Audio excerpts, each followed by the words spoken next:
You won't find a place big enough. Let's have it!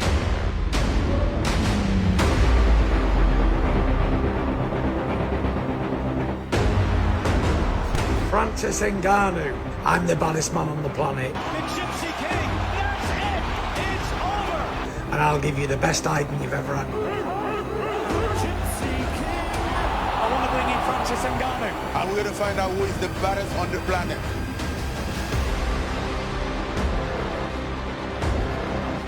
I think I can take everybody.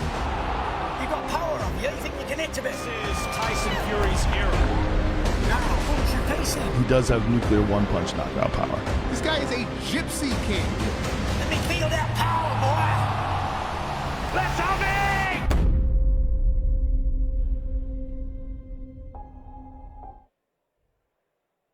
Hello, welcome along to Outernet in the heart of central London. This is where Tyson Fury and Francis Ngannou will face off for the very first time today. This is where the build-up really begins and we find out who is the baddest man on the planet. October 28th, the WBC and lineal world heavyweight champion of the world, Tyson Fury, will meet quite possibly one of the most dangerous men in combat sport, the former UFC world heavyweight champion, Francis Ngannou. It is available to watch on all your normal pay-per-view channels. It's press conference day, and there is no way that these two weren't going to be here. Carl Frampton, Dan Hardy, how are you guys? Really good. Glad to be here. Hot as well, though. Hot, very hot. You know, I mean, just an incredible room, an incredible atmosphere in here, and what a spectacle fight this is going to be. Yeah, Carl, I think the word is spectacle here. This feels very different from anything we've experienced before. Yeah, look, it's a huge event, and an event that I'm delighted to be involved in. Genuinely looking forward to the event. I know that I may get a little bit of stick thrown at me from die-hard boxing fans for saying that, but that is genuinely how I feel. You've got, you know, the heavyweight champion of the world and Tyson Fury fighting, some would argue, one of the best UFC fighters that have ever lived. I'm excited about it. Well, I think we have to make the point. It is a proper boxing match. It is under boxing rules. It is 10 rounds. There will be 3 judges. There will be scorecards, and there will be a winner. Yeah, and that's what's going to happen. We'll see a winner on the night. I have a strong favourite in the fight, as you would probably imagine, but it's just going to be really interesting to see, just, I suppose, what Francis Ngannou can do. Can he make it competitive? Can he land his big shot? We all know he's a serious puncher. I'm not writing him off completely. Everybody has a chance in a fight, especially when you punch as hard as him. But it's just going to be really interesting to see. Well, Dan, you know more than anyone about MMA fighters, how tough they really are. Yeah, I mean, you know, he's incredibly tough. He's incredibly powerful. He's incredibly game and determined to prove that this is the right call for him to make, stepping into the boxing ring against, you know, the best guy on the planet right now. Of course, he's up against it. But then when you've got unnatural power like Francis Ngannou's got, you kind of feel like you can roll the dice on anything. Like, he knows he can connect with any person's chin on the planet and he'll put them out. Now, connecting with Tyson Fury's chin is a real tough test, but if anyone's going to do it, it's going to be someone that's got the horsepower of Francis Ngannou that can cover that distance and connect. Does his unorthodox style, and when he's punching, does that give him a better chance in winning this fight? See, I think it does. You know, especially someone like Tyson Fury, he's going to feed off someone that's got good boxing fundamentals because they're predictable, right? Yeah. He can slip, he can counter, he can tie them up. The thing with Ngannou is he's not got the traditional boxing training, so it could be quite unorthodox with his direction of his punches, with his weapon selection, with his timing. Like, footwork, he's going to be chaotic. Most likely he's going to be switching his stance. There's going to be a lot of new things for Tyson Fury to figure out in quick rounds where you've got someone that can take your head off. Not comparing Francis Ngannou to a novice, like a novice fighter, but you always often hear boxers talking about struggling with novice fighters in the gym because they are so unorthodox. Yeah. So there might be a little case of that here. Well, it's just worth explaining where we actually are. We are on the red carpet, so the fighters will be making their way down there. In fact, the who's who of boxing and possibly MMA could well be here today. We are going to grab them. We're going to get them into our little studio. We're going to have a chat with them. We're going to see what the general feeling is, how people are feeling about this fight, about their own fights, and maybe a couple of other people as well that we are going to swing in. So we're very much looking forward to this one. It's worth noting as well that Tyson's belt is not on the line here. Yeah, look, rightfully so. I mean, I don't think you can.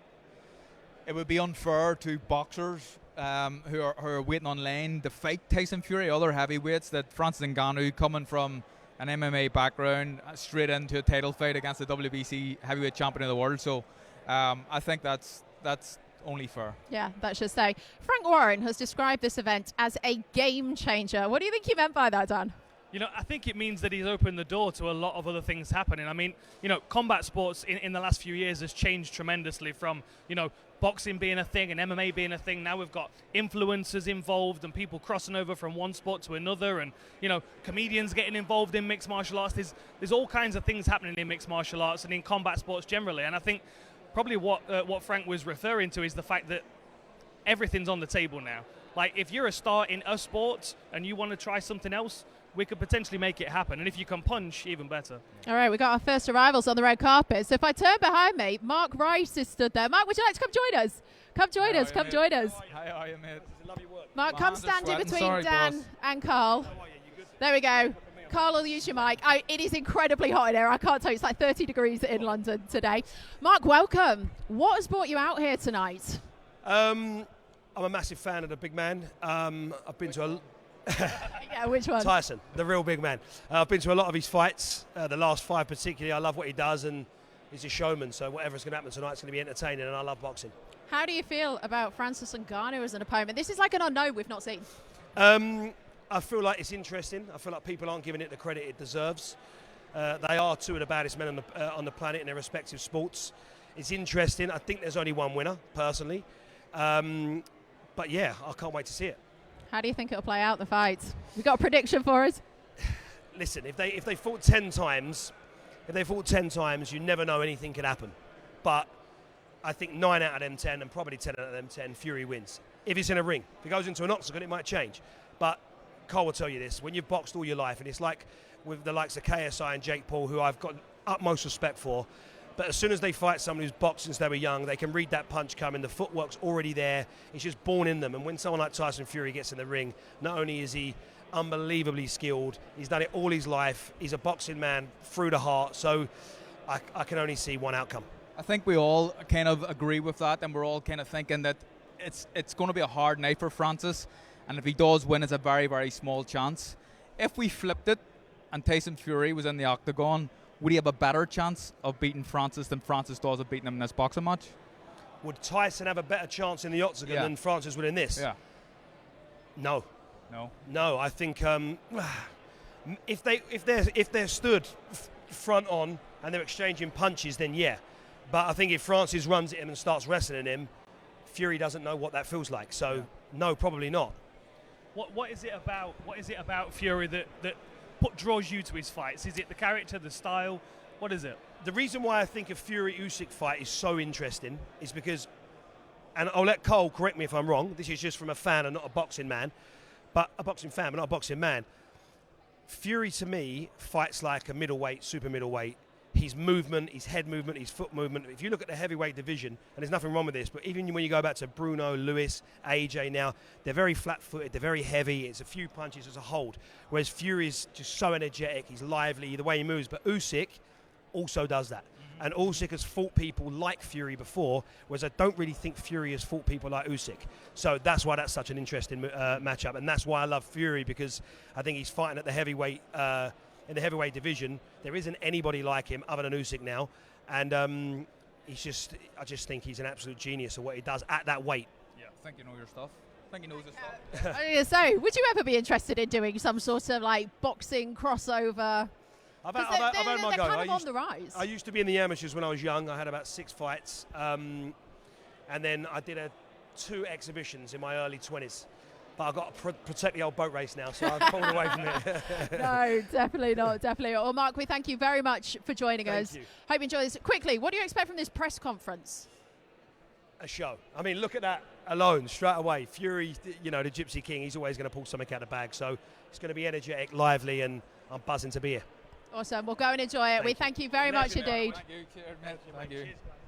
Thanks so much. Great. Right, we're up. We're on the way. Mark Wright is in. We are going to get loads more people. I think he knows his stuff as well. He does, sorry to doesn't he? interrupt. Yeah. He's a great sportsman. He's a great footballer as well. He's clearly got boxing knowledge as well, which is great. But what can we expect from this press conference? He's wanting a show. Yeah, I think, you know, Tyson Fury and being Tyson Fury, we can probably expect something to happen. But just speaking to Dan, kind of behind the scenes, Francis is like a very cold character.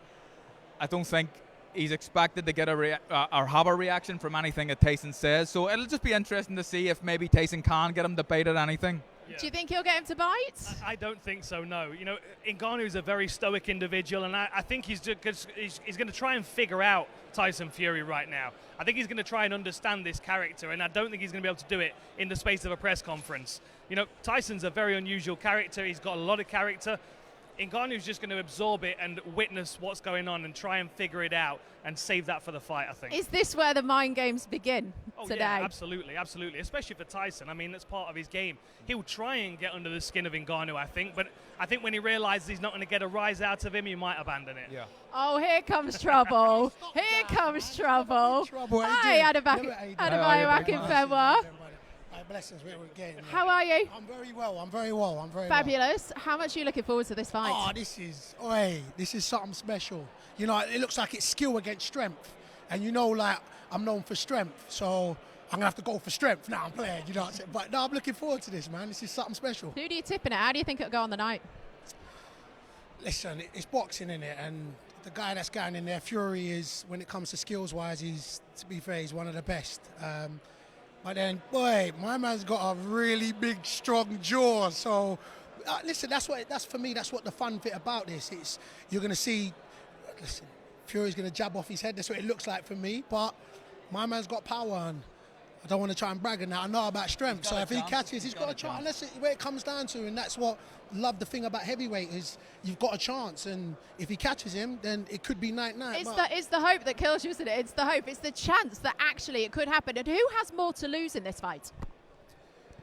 Oh, it's a hard. Listen, the way the industry, society's gone, it's both of them. You know what I'm saying? But listen, I guess it's boxing, so Fury, innit? Fury loses at boxing, then it's Fury. You don't think so? No, easily Fury has. Yeah. I was so trying to be diplomatic. Like, then he give me a look, to be fair, thinking, hey, big man, it's boxing. Yeah. So yeah, it's Fury. Fury. I mean, how does Fury? Can you just imagine the aftermath if Fury gets beat by a guy who's having his first professional boxing match? Yeah. I mean, he's so much to lose. Yeah, because where do you go from there? I don't know. How do you deal with it? How do you deal with the criticism? Everything do you think that weighs on him, though? Do you think that weighs on him? Knowing Tyson, knowing how he carries these kind of events normally, the unpredictability of Ngannou, the power that he's got? Listen, I don't. I think he is unapologetically himself. I think he's confident. And I think, like, when you go into any sort of arena, any event, of course, you've got to contemplate the what-ifs. But then you've got to back yourself, and there ain't nobody that backs himself like him. So he's going to go in there and he's going to be like, look, you're in my field, you're in my arena. So regardless of what, he's come up against many big punches before. But I think it does, listen, at the end of the day, I was joking, I was making about strength, and he has got a chance. But at the end of the day, Tyson Fury, at his craft, is one of the best. So I think he's going in there thinking, look, no matter what you throw at me, I'll be able to adapt and put him down. So, and that's what makes it so appealing to watch. So we're looking forward to it, man. Awesome. Bayo, we're going to let you go and enjoy it. Thank you, Sino. Look at him. He's desperate to get down there. Got to experience the hospitality. Good to see you, Bayo. But it's an interesting point, isn't it, about Tyson is actually putting reputation fully on the line here. All the pressure's on Tyson in this fight. And a question I wanted to ask you was, Tyson is going to hit Francis a lot in this fight. What's his chin like? Has he got a solid chin? Does he take a good shot? He can take all right, boys, we're going to interrupt this chat. Oh, Big Joe. Joe Joyce how are you, has Joe? joined us. Hello, how are you? You are in the right place. Welcome. Oh, thank you. Okay. There you go. You've got that one. Joe, how are you? Hi. How are you feeling? Yeah, feeling good. Feeling pumped, ready, focused, switched on, bit heavier. Good to go. Carl, how's he looking? Fit. Yeah, he's looking good. What sort of changes? I wanted to ask you this question. What changes have you made from the first fight? Because we know you got it wrong, and I think you would be open and honest enough to admit that. I favoured you go into the fight, but I still favour you in this fight. I think with changes, you can win this fight. But what have you done differently in camp this time?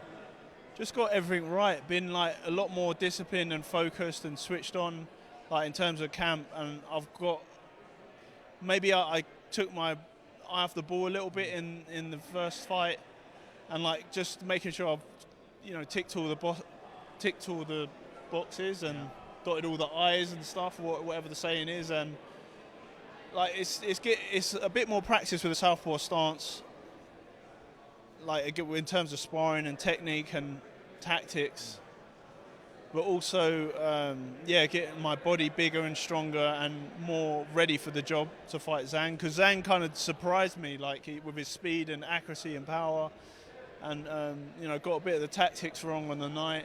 So there's a lot of little bits to nitpick that were kind of been handled in this camp. See, do you know what? Hindsight's a wonderful thing. I thought you coming in late for that fight and in the shape that you were, I thought that was a good thing. You'd be more agile and you'd be moving. But then after a round or two, I was starting to think maybe this is a bad idea here that they've come in so late. If I had won the fight like that, then no one would be talking about that, and no mistakes that I made in the first camp would have been corrected. So going forward, it's kind of given me, a wake up call to pick things up, kick up the behind.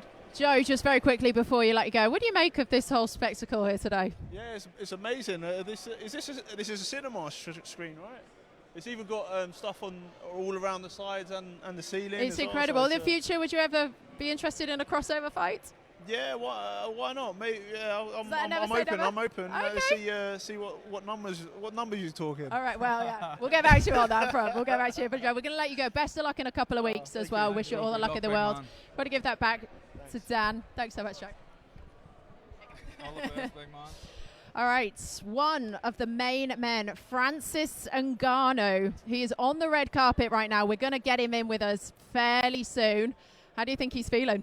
I think he's feeling supremely confident. I mean, if you walk into a room and you see a giant picture of yourself with a crown, you've got to feel pretty confident, right? I think he's the man of the moment, and I think he's going to be ready for this press conference. All right, we're going to bring in Francis Ngannou. Welcome, Francis. Great to see you. Welcome. Right, you're going to use Dan's mic over there, if that's all right. Okay. Francis Ngannou, how are you feeling about facing up to Tyson Fury today? How are you feeling? Feel pretty good.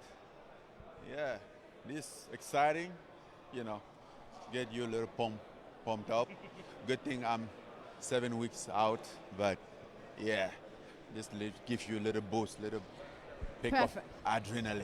Perfect, Francis, you're the main man. We want to hear what you're going to say. Pop that mic up just a little higher. There we go. Let's get it there. Perfect. I've lost my voice. Look, Tyson Fury always puts on a show at these press conferences. He's going to try mind games, I'm sure. Is he going to get inside your minds? No size of my mind. I don't think he's getting anything from me. I'm not giving him anything. And look, how's the preparation and training going? How different has this been, training for a boxing match as opposed to MMA? Very, very different. And I knew that, but to get there and feel it, it's a little different. After 2 weeks, you start feeling your shoulder, then I'm like, okay, I think my shoulder are sore, I think this. Then you realize that in 2 weeks, maybe you have thrown so many punches that you have done in 10 weeks training camp for MMA, because in MMA you throw 1, 2, 3, and then take down or kick or stuff. That doesn't work in boxing. Who's the pressure on in this fight, Francis? Is it on you or Tyson Fury more so? Which what? The pressure, is it more on yourself or is it more on Tyson? Why should the pressure be in somebody? Hey, listen, man, I think at this point of life, I'm living a dream. Yeah. I'm enjoying, one thing that I make sure, the only pressure that is on me is to give everything, to put out the work that I can do everything that is in my position. And I'm doing that, so I'm good. You've got Mike Tyson in your camp. What does that mean to have him there? What have you drawn from him? Oh, a lot of things. I mean, I've known Mike Tyson since I don't know how long, and I have met him a couple times, but to have him this time around, I'm like, okay.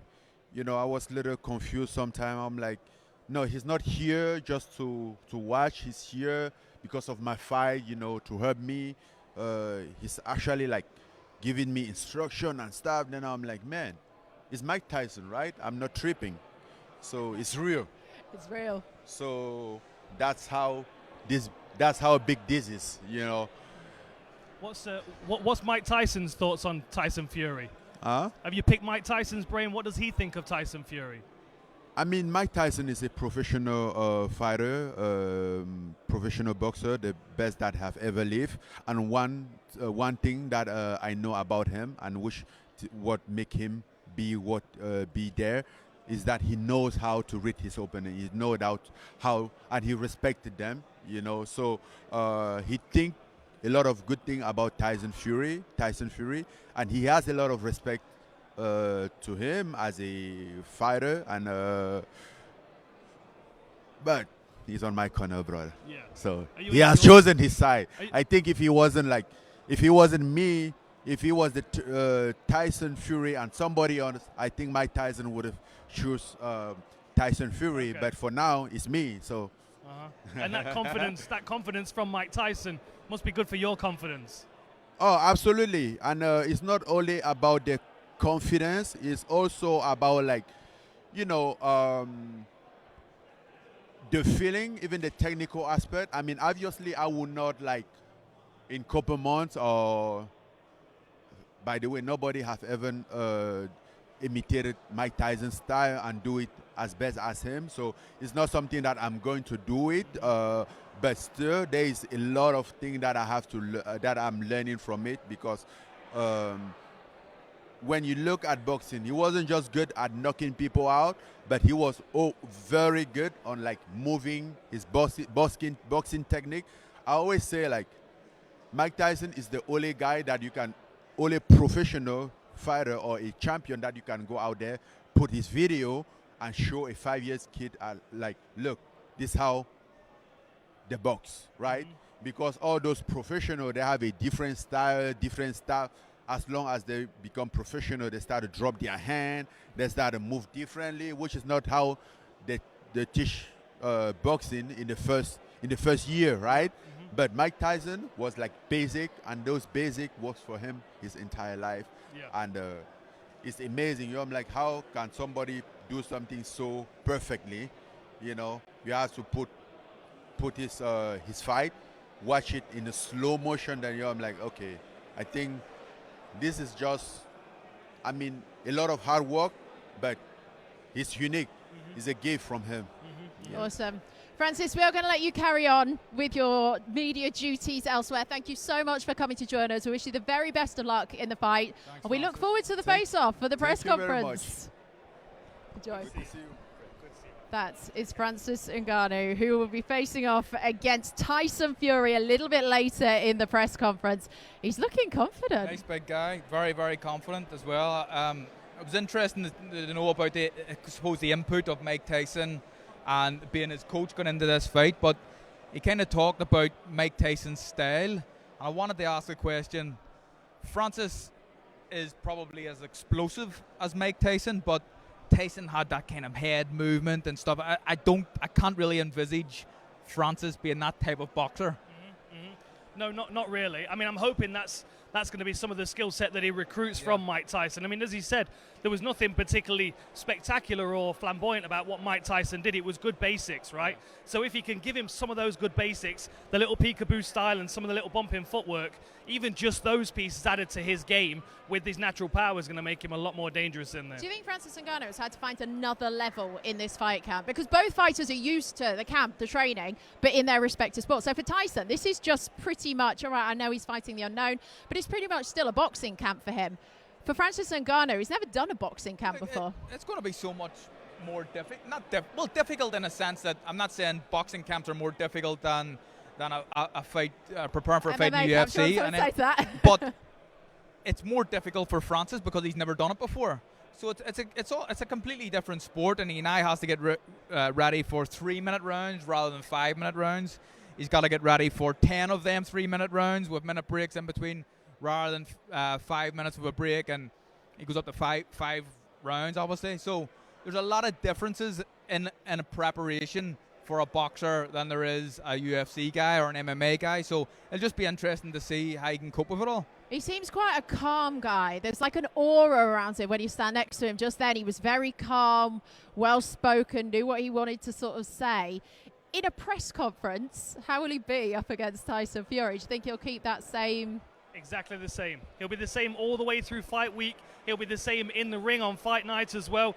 He's just got this even keel personality. And, you know, if you dig into his backstory and you kind of see what he went through to get to France and to, you know, the sacrifices that he went through, everything else is bonus material for him right now. He feels like he's on borrowed time.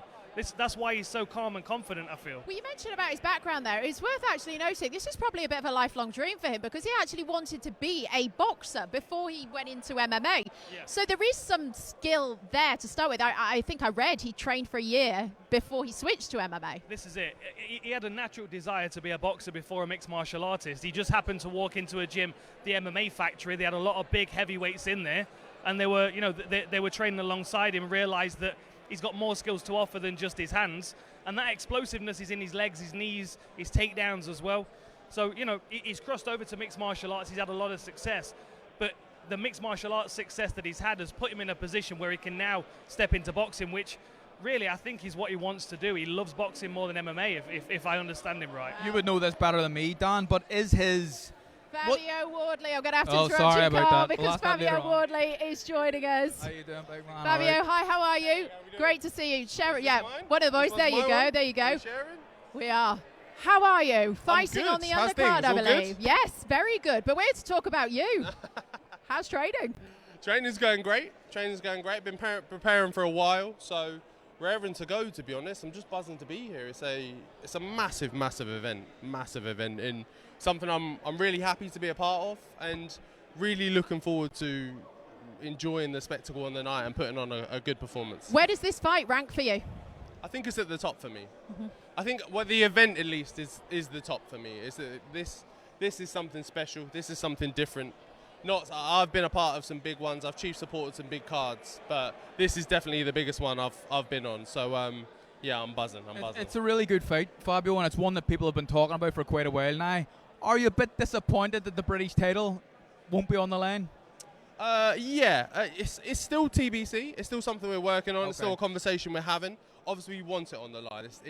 I want to fight for all the marbles. I want to throw them in. I want to throw my WBA in. I want his WBO in there. I want the British in there. And when it takes all, we'll see who comes out on top. But if that's not the case and the British isn't there, then the fight's going ahead regardless, because it doesn't take away from the fight. It's still a great fight. Yeah, you are fighting David Adley. I believe it's actually watching on right now as the mind game started between you both. Yeah, I'm not entirely sure where he is right now, but the mind game started. How do you see that fight going?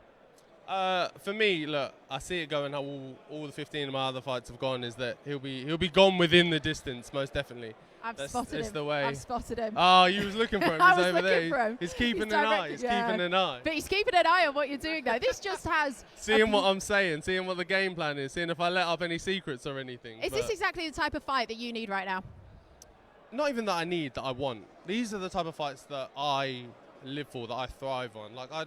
It's all fun and games, getting some journeyman in and getting rid of them in a couple of rounds and stuff, and yeah, great. No, the ones that really get me going, the ones where you see the best of me, are these fights, are the competitive ones, are the back and forths, are the ones where there's some bits on the line and it may get a bit tasty in there, and you've got to see if you've got it or if you haven't. And so far, I've always proven that I've more than got it, and I'm looking to do the same on the night. How far do you think you are away from the real big boys, Fabio? The likes of Tyson Fury, the likes of Usyk, the likes of Wilder, AJ? There's some other tests I need along the way. The biggest one we've been talking about for the longest time with me is rounds. I can't seem to get them anywhere. Can't seem to find them at all. So, are you getting them in the gym though? Always. Well, that's important. Always getting them in. Always pushing myself. Always doing 12 rounds in the gym. So I know I can do them, but obviously as a testament, it's something you'll know as well. Doing them on the night is a different feeling entirely. There's a different feel to it. So that's the biggest thing for me. But I don't think I'm that far off. 18 months or so. A couple more fights, a couple more tests, and I'll be ready to step in with some high-level guys. Well, you said this is a huge event to be a part of. What do you make of the Tyson Fury Francis Ngannou fight? It's crazy that it's come together, but it makes it so interesting because there's so many different facets to it. There's obviously how hard Francis can hit. There's obviously how much of a great boxer that Fury is, and you've seen him caught before, but you've also seen him get back up. So you don't know which bit is going to play more of a part than the other. Is he just going to box and move? Maybe he'll get involved. Obviously, you've seen him now with Sugar Hill, that he really steps on his opponents a bit more. So maybe that's what he's going to be implementing. Obviously, Mike Tyson a factor as well with training Francis Ngannou. So there's just so many different bits to it that makes it so interesting. I'm going to be buzzing after my fight to get there and watch it ringside as well. So we're looking forward to the fight. Fabio, we're going to let you go very much. Thank you very much for joining us. Indeed. If you want to give the mic back to Dan, that's perfect. Take care. We'll see you soon. I think we're going to try and get his opponent in. David Adelaide, can we get him in? No? All right. That's not David Adelaide. That is Rio Ferdinand, but we are just as delighted to have you with us. We've got a couple of drinks in our hands, haven't we? No, it wasn't me. How you doing? You all right? Nice to see you, mate. Rio, how are you? I'm good, thank you. I'm good. How come no one's got shorts on but me? I know. You are sweating, I can tell. It is incredibly hot. We didn't get the memo. You were more sensible than what we are. But look, this is just an incredible spectacle. What have you made of it so far? No, it's amazing. I think whenever Tyson Fury comes to town, it's entertainment. I'm waiting for a Batman or Superman outfit to pop out at some point. Francis and Ngonou coming from a different sport altogether, so it's all systems go here. What do you think will happen in this press conference? I think it's going to be respectful. I don't think this needs building. That's the difference. I think if a fight needs building, I think Tyson's very shrewd and he understands what's needed to build fights and to sell tickets. I don't think this needs that. I think this sells itself. Two different disciplines coming together. So I think in that sense, I think they respect each other from their background, different backgrounds, and I think it'll be respectful going forward. A lot of people have written Francis completely off, which I understand, but because he's such a big guy, because he's so explosive, he's always got a chance. Do you think, how do you see the fight going? I think just because it's just heavyweight, it's the size. When the size of these guys, if one of them connects, doesn't matter where you're from, you're going to go down. And the power that he's got, if he transfers that to this, then he gets hit on the chin, Tyson, he will go down. But I just think his ring IQ, his footwork, his ability, what he's shown and experience, I think it's just, I just genuinely believe that if it's MMA, if this goes to an MMA discipline, Tyson gets beat. Yeah, if it's boxing, Tyson doesn't get beat. My question would be, what would be your advice for Ngonou crossing over from one sport to another? Well, I don't know if I'm the right man, I'm the most qualified guy to say it, but I would say, listen. You nearly done it. I was going to try it, but no, I mean, listen, watching the videos obviously is a key part of it. I think in any sport you've got to watch people's habits and stuff like that. And not to get too detailed that I know any of this, but he's just got to be looking for that moment that comes. Don't let it go when you can land that right hand. Ria, have you spent some time with Tyson? Yeah, I mean, I interviewed him upstairs, so we had a good half an hour. And how's his he's so relaxed. This guy's not going into a big guy. You would never know that he's got his titles on the line here. He's so relaxed. I mean, you've been around him more than me, so you know, is he normally like that? Yeah, I suppose it depends what day you get him on. Some days a lot more relaxed than other days, but for the most, he's supremely confident in his own ability. Whether he's fighting Francis Ngannou, or it was going to be Usyk or AJ or whoever he's fighting, he's always very, very confident. We were talking earlier about who actually has more to lose in this fight. For you, who has more to lose? Yeah. Tyson. Because again, it's somebody coming to his discipline. It's coming from another sport, really. So he's meant to be the guy that he should win this, really, if you're talking from experience, and that's his sport. So he's got much more to lose, I'd say. Are you a fan of these crossover fights? But also kind of, we're seeing more of the kind of YouTube crossover. All right, not on this card, I am when there's titles on the line. Okay. Like, there's titles on the line here. So it's just not, this isn't just like an exhibition. This is like, it's the real deal, At the end, yeah, so Tyson's got something to lose, obviously, but there's titles that are the big prize. Yeah, certainly is. Rio, thank you so much for joining us. Thank really you, guys. appreciate it. Nice to see you. Good to see you, mate. Good to see you. Enjoy the press conference. Cheers, take care. Nice to see you, mate. Take care. And we need to take a leaf out of your book and wear shorts next time because we are so hot over here. It's untrue. Look, this fight, whatever people think about it, undeniable. People are interested. It's the intrigue, isn't it? It is. It's the what if, right? That's what we're all live for. The what if. This is David Adelaide. Good. Hello, sir. How are you? All right. You want to go? Yeah. Big fight that's been spoken about for quite a while. Yeah. You and Fabio. Yeah. Are you excited that it's finally made? And on, again, such a big platform as well. Yeah, it's a good platform. I get to show the world how much I'm going to knock out this guy. You know, everyone talks a good game, but not all of them are really on having a tussle. And we don't pull out of fights over here. What's it like? Obviously, there's a little bit of needle, maybe more than a little bit of needle, but is there respect there between both guys? Yeah, there's a respect. You got to respect him. It'd be silly not to respect him. But I respect myself more. And I believe in myself, and I back myself every single time. David, why are you so confident that you can beat Fabio? Why shouldn't I be? I mean, should I not be confident? I'm just confident I do it. I know what I do, and I know what I'm about. I don't take nothing away from him. He's a big guy just like me. We're both undefeated. He does what he needs to do every time he's up there. But at the end of the day, it's going to be either me or him, and I choose myself. And just how much are you looking forward to being part of this whole event? Yeah, it's good. I think I made this event. The event wouldn't be the same if I wasn't on it. So it's only right I'm on the event. What do you feel about crossover fights? Something potentially in the future? Would you be interested in? If I was probably getting the same purse they was, I probably would do it myself. It's all about the money. That's what I suppose. Of course it is. Depending on how this one goes, if Ngonou needs another comeback fight or something, hey ho, I'm here. They do indeed. Look, best of luck with your fight. We really look forward to watching it. We're going to let you go. Appreciate you. Tyson Fury is somewhere behind us on that red carpet. Thank you so much. Take care. It really is getting very busy. There's a little bit of chaos down here. Tyson Fury, welcome. All right, mate. I'm good, mate. I'm Becky. Nice to meet you, Tyson. It's just the way it goes sometimes, it's done. Hey, there it is. Do you want to ask first? Bled out a bit now. Are you well? Yeah, good, thank you. Yeah. Very good. Tyson. Shane, all that, will you? In most of the fights that you go into, most people expect you to win. Yeah. In this fight, every man and his dog expects you to win. Does that bring a certain type of pressure with it? There's always pressure. When you're Tyson Fury, you're Gypsy King, you're undefeated lineal champion, 2 times of the world, and every other thing that goes with it. There's always pressure. One in the pressure cooker, one in the frying pan. But I thrive under pressure. I thrive under it. No one can beat me. How do you prepare for the unpredictability of what he brings? Knock him out. Knock a motherfucker out. That's what we do.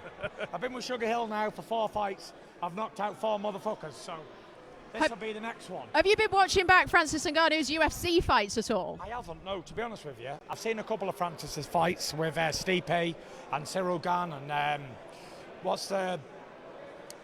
I was going to say Craig Lewis. It's not Craig, is it? Derek Lewis. Derek Lewis. I watched that one. I watched a few of them, you know.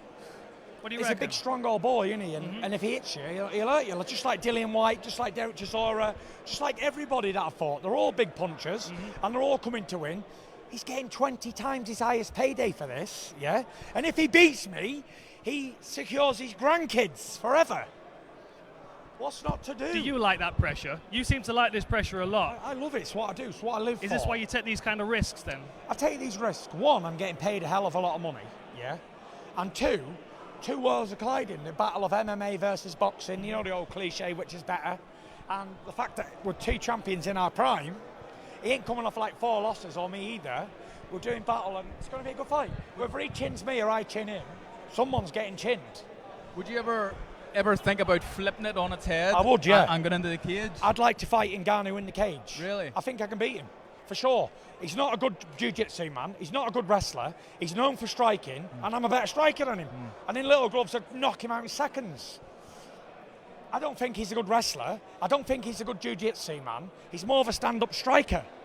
So what have you got to watch with? Too. What have you got to watch with We Ngonou? can do a bit of kicking and blocking, and I'll elbow him in the teeth. We can do all that.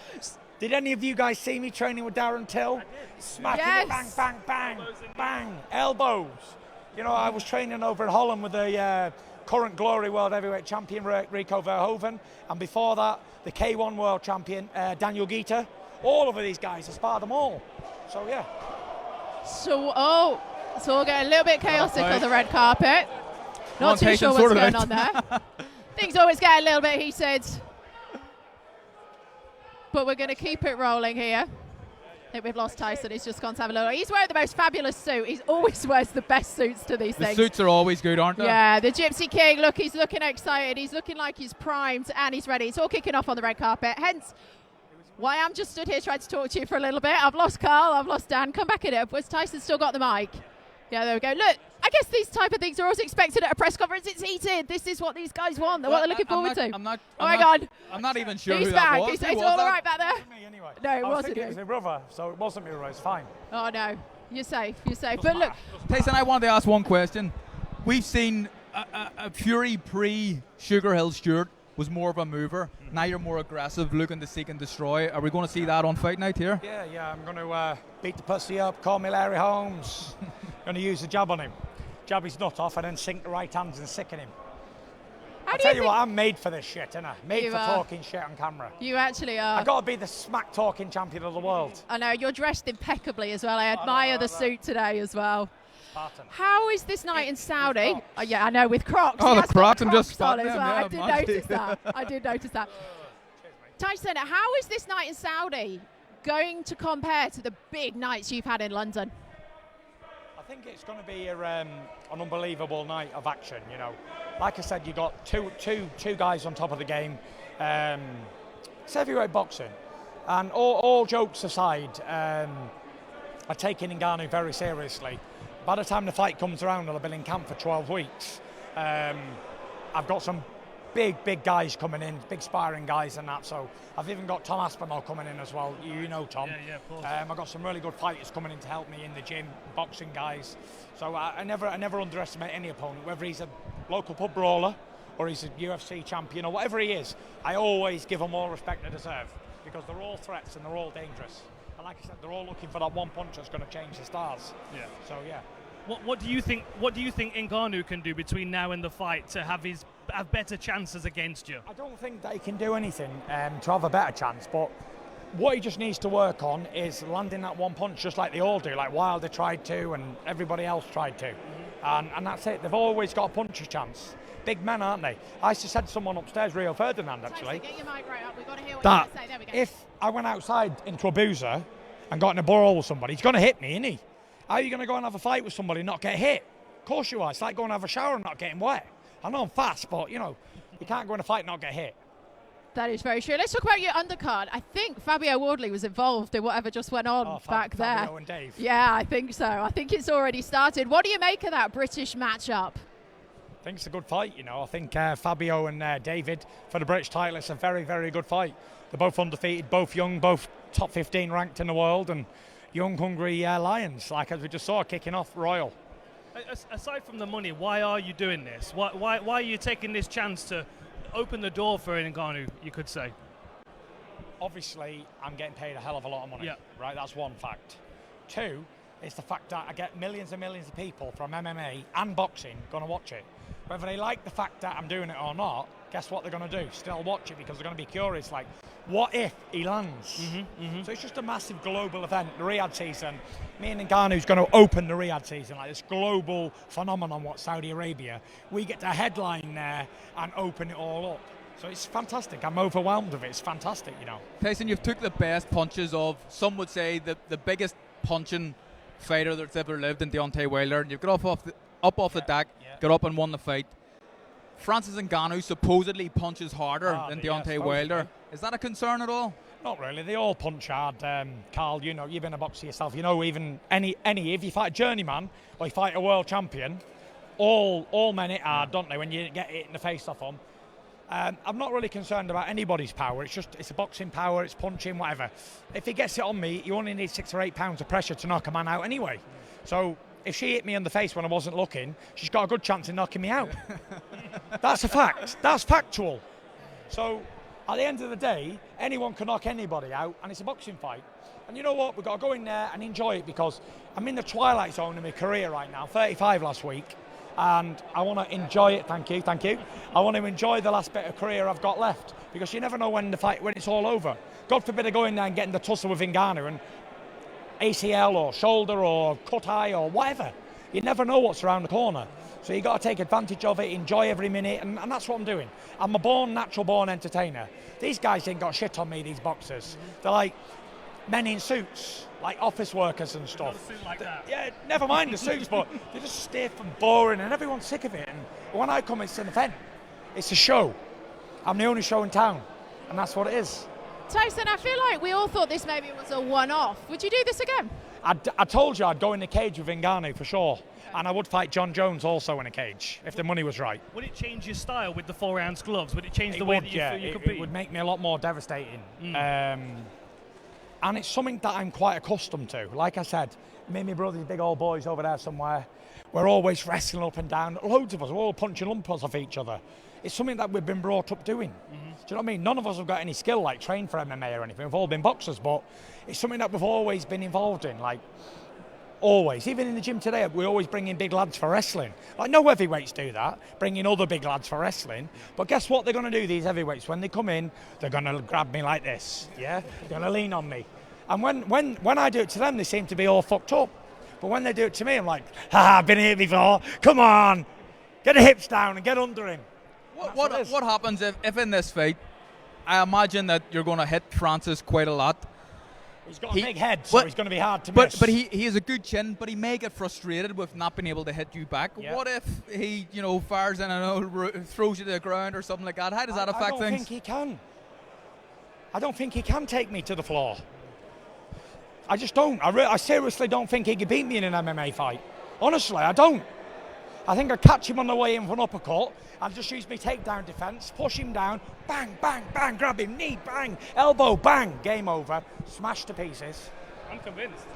Honestly, I know you absolutely am convinced. He's going to go for my legs, yeah? I'm just going to throw my legs back, sprawl, and I'm going to chin him, bang, bang, bang.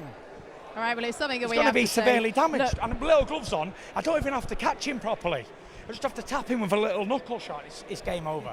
Legs will do a breakdance like Michael Flatley all over the ring. Tyson, one more question before we let you go. You're about to face off for the first time. Press conference going on. Can we expect a Tyson Fury show? I'm here to entertain. It's what I do best. Ready to put on a show. Look at this great venue. Look at this. Unbelievable. That is incredible. Incredible. The Gypsy King versus the African King. This is, by the way, yeah, the people who did this, the photographers, is an Oscar-winning photographer for the movies, and the costume designers won 3 Oscars. These people have pulled 0 punches. They spent millions and millions of dollars advertising and doing this fight, and I get to be there. Look at that. Unbelievable. Like it. Unbelievable. Big shout out to the Saudis and the Riyadh season and His Excellency Turkey Al Sheikh and the big boss MBS, for making this all happen and putting us on the biggest stage in the world ever. Fabulous. Tyson, we are so excited to come and watch this fight. Best of luck. Enjoy the press conference. We're going to come down. We're going to follow this. I think that fight stole my thunder, to be honest. No, absolutely did not. I have to take him down now in the middle of the red carpet. I have to go have a word. But Tyson, we'll let you go. Thank you very much. Thank you, guys. indeed. Carl. Becky, thank you. There you go. Fabulous. So nice to see you again. Thanks so much. He is always such a brilliant character. It's just the Tyson Fury show, isn't it? I actually enjoy when he's on that sort of form.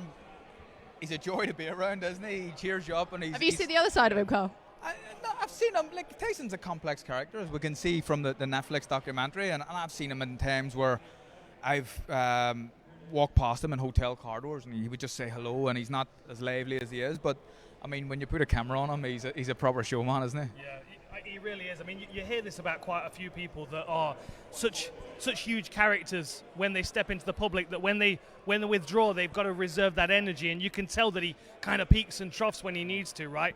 This is his show right now. I mean, he's on top form. Even the fight didn't throw him off. He could have commentated on it. Yeah, I feel like he even enjoyed that, didn't he? He's going to have to get those boys in line though on the undercard. But a really great question you asked him about what can Francis Ngannou do between now and then to beat him, and his answer's nothing.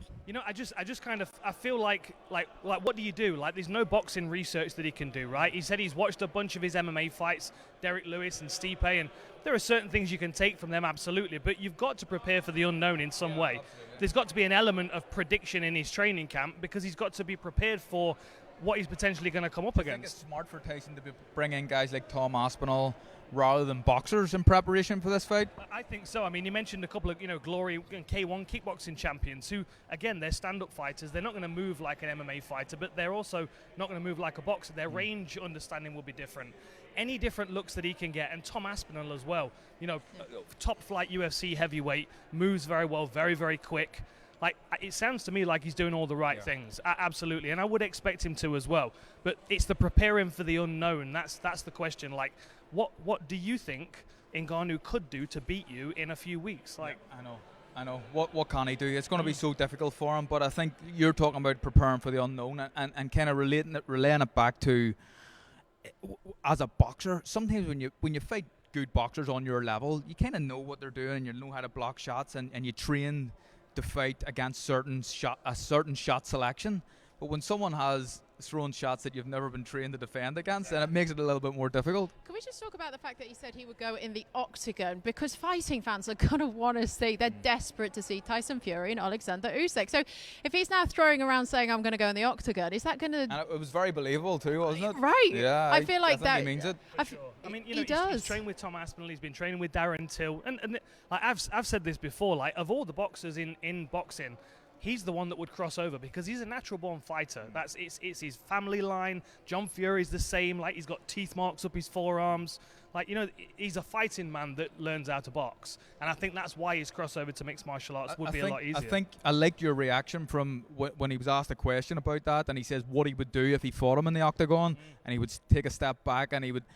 And your reaction was like, hey, he knows what he's talking about here. So he's creating space, he's sprawling, he's got takedown defense. Even the fact that he's thinking about these things. I've spoken to boxers that are already signed their MMA contracts and they don't know that terminology. You know what I mean? He's already doing the work. Yeah, he's an intelligent guy. But what does that mean for the heavyweight boxing scene if Tyson Fury starts... Well, he has started. If he continues down this path of crossovers. I suppose it has an effect in the boxing world. If we lose, the heavyweight champion of the world to another sport, of course it's detrimental to boxing. But for me personally, I would actually really be interested and enjoy a fight of Tyson Fury against Ngonou in an octagon, or John Jones in an octagon. I mean, I think that although this is going to be a massive, massive event, if he does that, there's more eyes watch that than watch this. For sure. Well, from the MMA perspective, what does it say or what does it mean for the MMA world to have someone like Tyson Fury wanting to enter it? Well, I mean, I think first of all, it puts MMA on a playing field with boxing, which I'm grateful for because for a long time we weren't, And second of all, I think there are a lot of boxing fans that, as you said, that would tune in to watch that. If boxing has a boxer that can hold their own in mixed martial arts, a lot more fans will come over. I think you get like the likes of James Toney crossing over to the UFC and struggling within a minute. But Tyson's not that guy. He's going to do the work, and if he can hold his own in an MMA fight, he would be the boxing representative in mixed martial arts. I think that would be huge. And I think if it does happen, then we start to see more fighters do it, and they'll just follow suit. It is more boxers do it, not fighters. Sorry. Yeah, it is incredibly eerie in here. Literally 3 minutes ago, it was packed in here. Tyson was here. It was all kicking off on the red carpet. Now everybody is cleared out, and it's just the three of us. It's almost like the calm after the storm. This is the moment you get back to your dressing room after and you're like, okay, that was crazy. What just happened there? What just happened? Look, for the both of you two, would this have been something? Carl, can we tempt you out of retirement at all? No. I could honestly. That's a straight no. We spoke about that earlier, didn't we? And I could think of nothing worse than trying to get ready to fight, to be in a reasonable shape to fight. Like I mean, I couldn't do 3 rounds at the minute. So it's like because you're eating what you want. Just having a comfortable life. It's nice, It's just I've done it. I've done it now. Yeah. But Dan, opposed to that, you said that you'd be quite interested in trying to get back in, right? Yeah, maybe I need to grow up a little bit. Maybe I need to wise up. But yeah, I mean, this is addictive. Like I'm better to be the party than to be at the party, right? And this is not my party. This is somebody else's, and I would love it to be my party. I would love to see myself sitting up there in a big crown, but. Just to be a part of it is incredible, but to be one of the fighters is a different thing entirely. I get that completely, but I think it's an individual choice, isn't it? And everybody's built a little bit different. Towards the end of my career, I was actually looking out. I was looking forward to retiring, if I'm being honest, probably the last couple of years. And I imagine you were a little bit different, Dan, and you just want to go on forever. Yeah, I mean, my career kind of came to a stop very quickly. I think it would have been different if I'd have played out my career on my terms, but I just think this is addictive. Like the adrenaline rush is addictive, whether you're ringside, cage side, or in there. But the closer to the action I can get, the better. All right, so maybe we'll see a return. Maybe. To MMA. Do you still train? Keep in shape? Still train. My wife kicks my ass every day. I love that, though. Well, I think the press conference room is definitely building. We're still upstairs. We will switch to downstairs. What do you think the atmosphere in that room is like right now? Anxious. Yeah, anxious, I think. Who would be anxious? I think everybody. I think the crowd, the media, because the media are waiting on something happening. Yeah, this is it. Like we're in uncharted waters. This is something that people don't really know what to expect, including us. So like, who knows? I think there's a lot of anticipation and anxiety. When you talked about Francis's character and how he's really cold and just calm, you could really just sense that off him. And not knowing him as well as you, obviously, I think it's going to be hard for Tyson to get a reaction out of him here today. Let's talk about some of the undercards, because there is some really good fights going on there. As I say, we did see it all kick off on the red carpet between Fabio Wardley was involved. I don't know if David Adley was as well. We couldn't quite see that. But that is a really, really good matchup. And both of those boxers seem supremely confident. Yeah, look, we spoke to both guys, and you can make an argument for both guys winning the fight. I think it's a really good fight that's been talked about for a number of months now. And they've kind of just kicked off things here. I don't know exactly what happened. I don't like to see all these sort of stuff, and I would hate to think that they're doing this to try and build a fight, because they don't need to, because they're on such a massive platform. But I think there is genuine needle between the two guys. Did you ever kick off at a red carpet or press conference event? Have you ever had any? I was always the cheeky one that had a smile on my face, and I'd love to wind someone up. Exactly that. I'm not getting paid until the first bell rings, so don't start trying to fight me there. But I that's why I feel that this was genuine. I mean, we spoke to both guys, and they both talked about how invested they are in their own power. Like, they're confident they're going to come in and starch the other opponent, and the tension in this room as well. I think that's going to spark some of these kind of circumstances. Genuinely a hard fight to call. It's a good competitive fight, and that's what we want for. It's not. Fabio kind of indicated that the British title may be on the line, but at this point it isn't. If we can get that on the line, then it makes the fight even slightly more better than it already is. Elsewhere in the heavyweight division, Joe Joyce joined us. How do you think he's really feeling about Zhilei Zhang the second? Because we were talking earlier, wins back in world title contention, loses. You said it was a long way back. It is a long way back. Joe's no spring chicken anymore. Neither is Zhang, who I think is 40 years of age, but a very good fighter at 40. Joe has to win this fight, I think.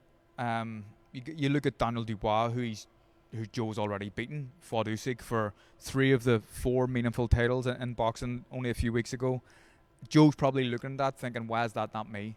A win against Zhang puts him back in the mix to fight the big boys. Yeah, certainly does. There's some really exciting fights, cards, all sorts going on. But this one today, it's just felt like on a different scale. You have to admit, don't you? Yeah, it really has. I mean, I've been to some spectacle events. You know, the Maymac week was crazy. Jake Paul and Nate Diaz was crazy as well. But this is just different. It's heavyweights. Yeah. It just feels different. Both these guys can knock each other out cold. We've got one of the best MMA fighters that's ever lived, especially in the heavyweight division, against one of the best heavyweights that's ever walked the face of the planet, maybe the best. You know, like what an event it's going to be. You can't not watch it. That's the kind of feeling I'm getting. And that's the thing. I think that people will object to the fight because of it's a boxer against an MMA guy, but they're going to watch it. No, yeah. I won't listen to these people that are saying, no, I'm not paying for that, I'm not going to watch it. They will all be watching it. Yeah. It is fully available where you normally get your pay-per-view channels, so do make sure you watch it, because I think it's just going to be unpredictable. It's going to be a brilliant spectacle out in Saudi. Carl, you said that there's not a chance that you would come out of retirement to do this. Has the option of a crossover fight been on the cards for you before, Dan? Yeah, I had a couple. That was actually matched up on the Ricky Hatton undercard in Manchester a little while ago. But yeah, but it was taken off because the show went through a bunch of changes and they removed the fight. But we never know. We might get back in there. I'm talking MMA again now, so that might be an option as well. But maybe I'm just too old, Carl. Maybe you just need to tell me, Dan, you're just too old. Just stop. Listen, it's not for me to tell anybody that. Your wife's standing there, but I don't know. Yeah, no, she can definitely tell me I'm too old. Yeah, for sure. No, it's just like the industry's changed, you know, and it feels very much different to how it was when I was competing. I just love to be in amongst it now. Now the volume's really turned up on it. We've seen what the boxing sort of heavyweight fighters, fans' perspective is on this fight. What is the UFC's perspective on this fight? I think people are interested. I think a lot of people in mixed martial arts will be counting out Ngonou. There's no doubt about it, because we know what he's up against in Tyson Fury. But people are excited that it's happening, right? They're excited, first of all, that Francis has, you know, he took the leap to fight out of his UFC contract and go into free agency. That was a huge risk. He signed with the PFL. He signed to fight a boxing match against Fury. Like, all the things that he demanded of his free agency he's getting, which is interesting in the mixed martial arts world, because the last person that did this was McGregor, and even McGregor's not done it to the level that Francis is. So this is what's interesting. We have seen Conor McGregor and Floyd Mayweather do this before, but not, I think Tyson mentioned it, it's two people in their prime. That's what makes this slightly unique. Yeah, I think so. I genuinely think it is two people in their prime. Mayweather was kind of past it a little bit when he fought McGregor, and no one really I suppose there was an argument made that McGregor could win the fight, but it was always going to be a hard one for him. I think that Francis, although I'm strongly favouring Tyson in this fight, I think he has a better chance of beating Fury than McGregor had of beating Mayweather, just because of the power. Yeah, for You sure. agree with that? Absolutely, yeah. I mean, Mayweather's incredibly difficult to hit. His defense is almost impenetrable. And although McGregor, yes, he's got very heavy hands, it doesn't compare to Francis Ngannou. Like, he's not going to make the most of those milliseconds, those moments where Tyson, drops his hands for a second. And Tyson's going to get hit. Yeah. It's not like Ngannou's going to punch air all night. Something's going to land. The question is, how well can he take it? If Francis, he not necessarily wins the fight, but if he's competitive and does quite well, and because we know that these crossover fights can generate so much money, do you start to see more guys from the UFC wanting to be involved in these sort of nights? I think so, absolutely. I mean, Francis just leaving the UFC and going into free agency. He signed with the PFL. He's opened up the opportunity for heavyweights to make $2 million fighting him in mixed martial arts, which is a massive amount of money for an MMA fighter. He's changing the industry kind of quietly behind the scenes. He's the head of PFL Africa, which is going to be incredible. There's lots of things that Francis is doing to help promote and grow the sport of mixed martial arts, but the success will be the key. If he's successful, even if it's a couple of rounds and he looks all right, other fighters will start thinking to themselves, I might go and try and grab some of that money. Yeah, if you are staring at your screens right now, saying, where is everyone? Where's Francis Ngannou? Where's Tyson Fury? Why am I watching these three talking? It is on the way for you. The press conference. We have got the undercard for you, and we have got the main event, where for the very first time tonight here in London, Tyson Fury and Francis Ngannou will face off against each other. Do we expect fireworks? I think it's going to be quite a calm, quite an intimate face-off. Because, of course, Ngannou's not fought anybody of the size of Fury before. Height-wise, weight-wise, I mean, the limit... It was interesting when he was stood there, actually. Yeah. He is smaller than Tyson Fury, but Tyson Fury is just so tall with such a long reach. Yeah, tall and rangy and very, very good at fighting like a tall man as well, which not everybody is. But Ngannou, he just covers distance so quickly. He's so solidly, heavily muscled. He's a very dangerous individual, no matter what range.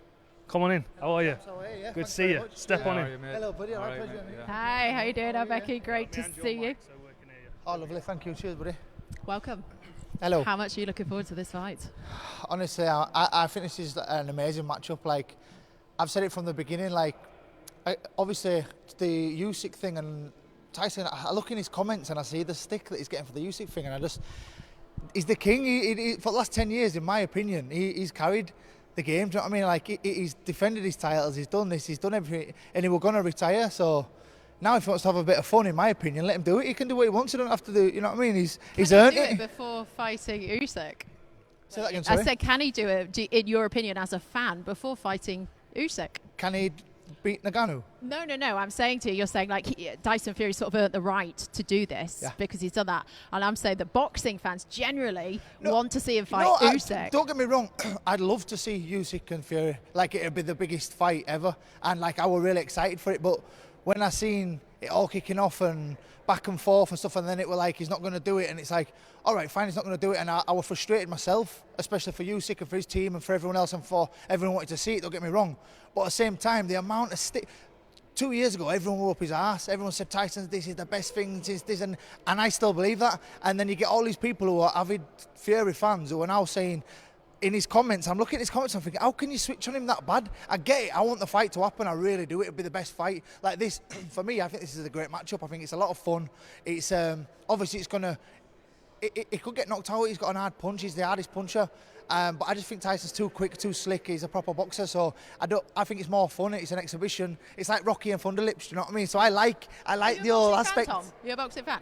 Yeah, love it. Yeah, love it. Boxing fans are very fickle, and I think if you do something wrong, they'll be on your back. It might be the same in the MMA world as well. Yeah. But I think, obviously, when you get offered this sort of money to be involved in the fight, it would be silly to turn it down. Yeah, of course. So if Tyson has this fight and makes a bag full of money, that's fine. But I think his run of fights after Wilder, Chisora and White, and then Ngannou, totally it has to be a big one after this in the boxing world. And like with the Chisora thing, like it were obvious what was going to happen, and he put on such a display like he did in the last one. And don't get me wrong, people want to see the Usyk fight. Usyk deserves the fight because of how he dealt with AJ, and I get that. But at the same time, I just didn't agree because I love Fury. I'm a big fan, like from everything outside the ring to what he's accomplished, to what he does outside, to what he's done in the ring. Coming back to life when he got knocked out and the rest of it, it really gasses me up. So when I see people like you say being so fickle, like giving him so much stick personally, saying you're a mother, I don't know if I can swear, you're a this and you're a that, and I think 2 minutes ago you were up his arse, you know what I mean? I think it will happen, hopefully it will. This is a bit of fun, and this could all be like a strategy, you know, getting people prepared for. Maybe a little switch and then we're going to go and have Usyk, who knows? All right, well, you heard it here first. Tom Zanetti, thank you so much for joining us. Thank you so much. Not really at all. It's been really great to have you join us. Top man, thank you. Can't take that from him. Thanks, Tom. Right, it is time. No, it was perfect. It was perfect. But it is time for the main event. We are going to throw to you after the break. The press conference between Tyson Fury and Francis Ngannou is on the way. Do not miss it. Francis Ngannou versus the Gypsy King for the undisputed baddest man on the planet. The undefeated, what a fight, champion of the world. Full-blown destruction is what happens. You want to be heavyweight champ, that's what heavyweight champs do. You won't find a place big enough. Let's have it!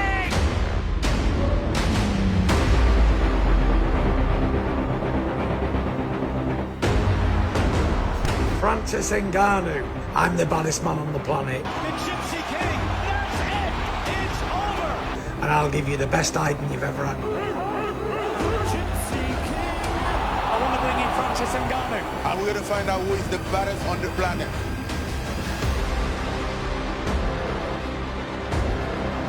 I think I can take everybody. You got power on you. You think you can hit a bit? This is Tyson Fury's era. Now, punch your face in. He does have nuclear one-punch knockout power. This guy is a Gypsy King. Let me feel that power, boy. Let's have it!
Hello, hello, ladies and gentlemen.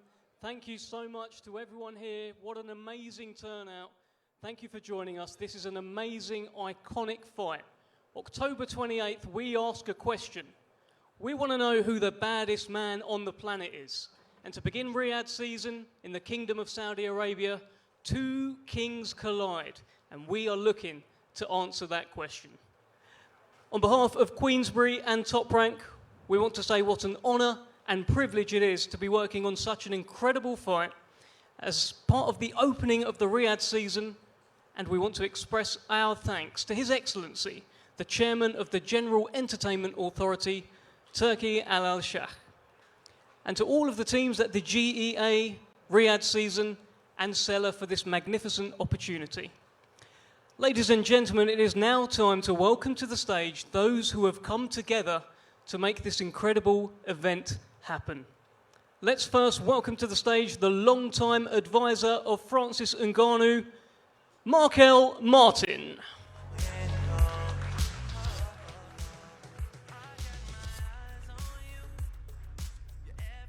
And now let's welcome to the stage the Hall of Fame boxing promoter. He has promoted some of the very biggest names and fights in the sport. Representing Top Rank, the co-presenter of Tyson Fury, Bob Arum.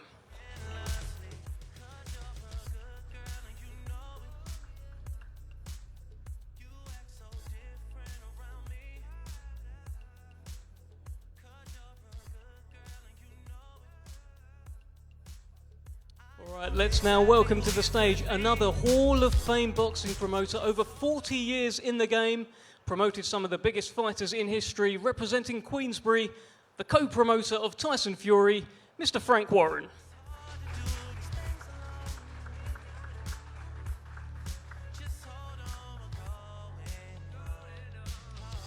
And now, ladies and gentlemen, it is time to welcome to the stage the two men who will battle it out on October 28th to decide who the baddest man on the planet is. First, fighting out of Las Vegas, Nevada by way of Bati, Cameroon, ladies and gentlemen, introducing arguably the most powerful athlete in the history of combat sports. Presenting the former undisputed UFC heavyweight champion of the world and the reigning lineal heavyweight champion of the world, Francis the Predator Ngonou!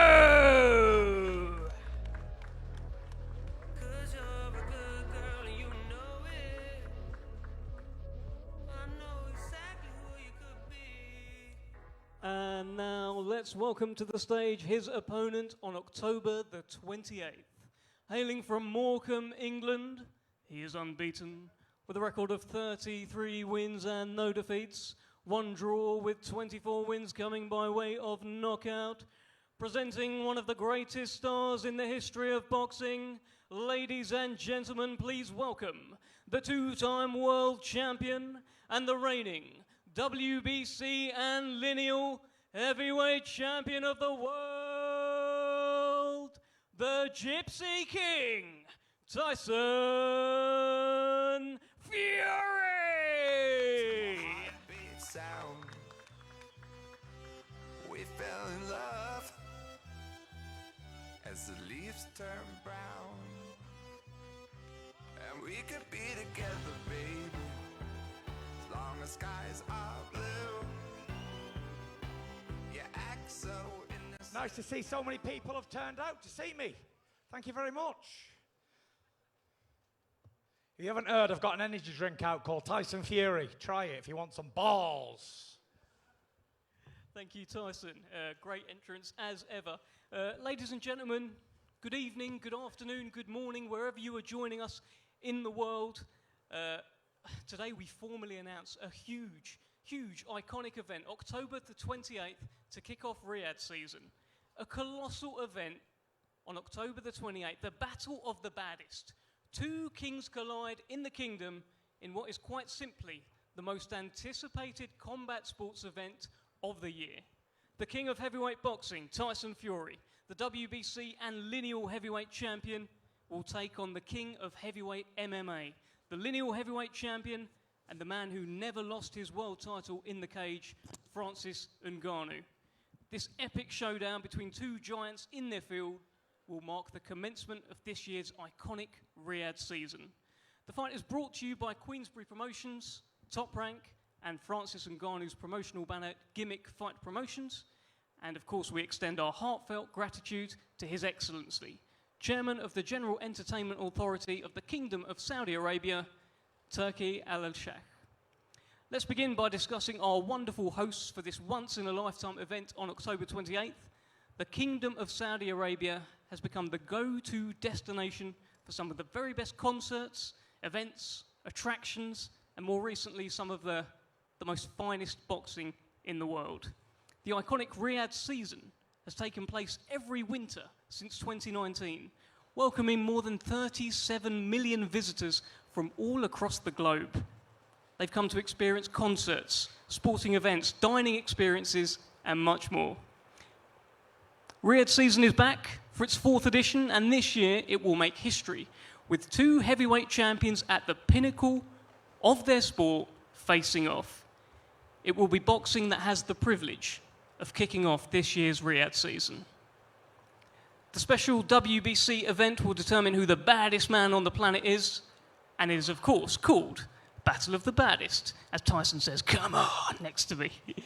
And of course, you can't determine who the baddest man on the planet is without a man who also once walked the earth as the baddest man on the planet. Former world heavyweight champion Mike Tyson has been training Francis Ngannou for this fight, just adding another layer of intrigue and anticipation for this great event. So, we've got Francis Ngannou, we've got Tyson Fury, we've got Riyadh season. They all know how to draw a crowd and put on a show. And October the 28th, there will be a spectacle like you have never seen before. All right, well, look, as you can see, we've got a very packed top table here. Everyone's been introduced, and I want to start with Hall of Fame boxing promoter Frank Warren. Let's get some words from you, Frank, on this. Like, you've been involved in so many special events over the years, and I've heard you say in the build-up to this one, it's the biggest one you've been involved in. Tell me more. Well, first of all, I want to wish everybody a very warm welcome here. And I want to thank in particular His Excellency, the Chairman of the General Entertainment Authority, and all the staff and management team of the Riyadh season, the GEA and Cellar. This is a massive event. This is the biggest event I've ever been involved with. It's a crossover event of a sport. You've got a guy who's the best in his discipline, UFC, the heavyweight champion, a powerhouse. He's in the Guinness Book of Records, the hardest punching heavyweight out there. And you've got the man, the lineal champion, Tyson Fury, who's done everything you can ask for in a fighter. Undefeated champion, brilliant boxer, brilliant fighter. He can box, he can stand and trade with you. This is going to be something special, a very, very special event. And this is opening the season. What an opening this is going to be for the season. After this, you get all these other fantastic events, but this is the event that's opening it. It's a blockbuster event.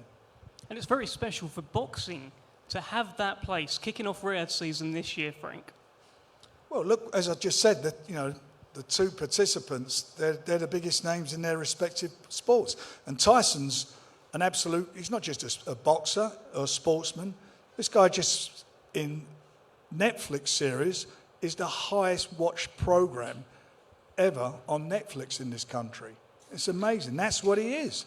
He is a massive, massive star. It's not just about boxing, it's about personality. And for me, Tyson Fury is the most entertaining, the most best fun as a heavyweight since Muhammad Ali. Unbelievable. He's just, wherever he goes, he brings excitement, he brings people. Last year we did 2 shows in the UK jointly with Bob, and both those shows sold out. Broke the box office records at Wembley. We sold out Spurs on December the 8th, freezing cold, not like the weather today, freezing cold, sold out. Why? Because of Tyson Fury. Why is he in Riyadh? Why is he opening this Riyadh festival? Because it is him. He is Tyson Fury. He is the best in the world, the most well-known boxer in the world at the moment. There's no doubt about that. And this man here is going to come and try and take his head off, aren't you? Well, I don't know if you will, but you're going to come and try and take his head off. And so this is going to be, I see this fight really simple. Tyson, everyone thinks Tyson's just a boxer and Francis is a big puncher. But Tyson, you've seen his last few fights, he goes in the trenches and if he goes down, he gets up. No one's like him. No one I've been involved in boxing is like him.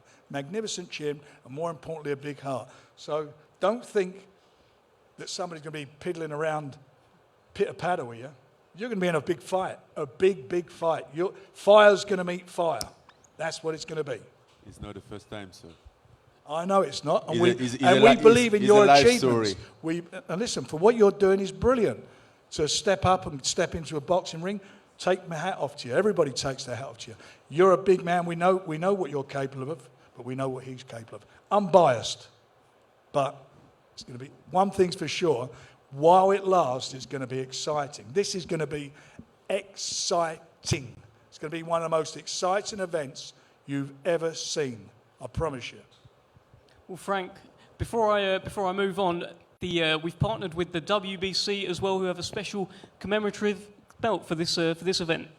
They have. I thought there was a picture of it. Which should be coming up on the screen. There sort of should like be a that. picture. There you go. Look at that. The WBC. This isn't for the WBC title, but as you can look up here, they've commissioned a belt, which is the Riyadh Championship belt, and hopefully this will be something that will be fought for every year.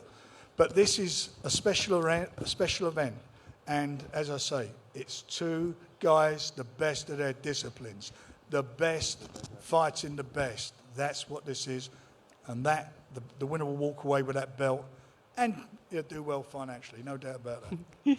Thank you very much, Frank. Lovely belt up there. Big thank you to the WBC. Let's hear from Team Ngonou. Let's bring in Markel Martin. Markel, this is a fight that has actually been talked about for a little while. How special a moment is it for you and Team Ngonou to land this fight with Tyson Fury? To be honest, it's a dream come true. This is something that Francis and I have been speaking about for years. I think it was 2018, 2019. You guys can go back and look at the Tyson podcast. And we spoke this into existence. Obviously, wouldn't have been here without the work of this man right here. Throughout his entire life and journey, wouldn't be here without His Excellency, and wouldn't be here without you gentlemen. So we're honored, we're thankful, we're here to shake up and shock the world. Go back and watch this man's story. If you doubt him now, you will be sorry come October 28th. This man will shock the world. He's done it time and time again, and it's destined to be Maktub. Well, Markel, I've heard you say that if he touches Tyson Fury's chin, he is going to sleep. You really believe in your man, don't you? Everyone who knows me, not many of you do, I will walk into the fire with this man, for this man, because I believe in this man. I have all the respect in the world for Tyson and his abilities, but I know what this man can do, and there's not a puncher on the planet that can take his punch straight to the chin. That's just that.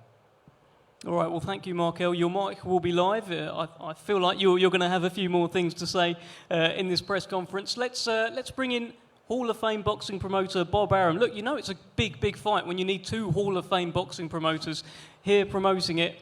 Bob, welcome. Great to have you as always. Tell us from your side how it feels to be involved in yet another huge event, but particularly you are starting Riyadh season this year with Fury against Ngonou. Tell us your thoughts. Well, this is a massive event around the world, but it's particularly massive in the United States because UFC has become one of the most popular sports in the United States, and Francis is a legend in that sport. And Tyson has performed so admirably in the United States over the past few years that he is a massive figure in sports. And now the fact that they're both coming together is something that is creating tremendous interest in the United States.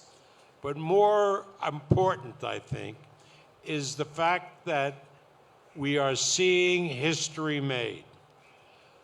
Riyadh is about to become the entertainment capital in the area and maybe one of the greatest entertainment capitals in the world. The plans for that city, for that area, are enormous, and it is really appropriate. And I want to thank the authorities in Saudi Arabia for making it happen, that this event is the kickoff event for the Riyadh Riyadh emergence into the world of sports and entertainment. It will be a momentous fight, but more important, it will be long after myself and all of you out there are gone, a historic event for Riyadh, for combat sports, and it's an honor for Top Rank to be part of it. And finally, Bob, just on the fight itself, I mean, you've got a very dangerous man over there sat right next to you, and you've got the world heavyweight champion right here. What sort of fight are you expecting on October 28th? A hell of a lot better than some of the writers have been predicting, because it's clear that Francis has not had boxing experience, although he's training diligently. But the son of a gun, I've watched these UFC tapes. I mean, I have never seen anybody hit with the power that Francis has. Tyson Fury, we know, he's been in with strong punches before, like Wilder, and he's got knocked down, he's picked himself up, and managed to come out ahead.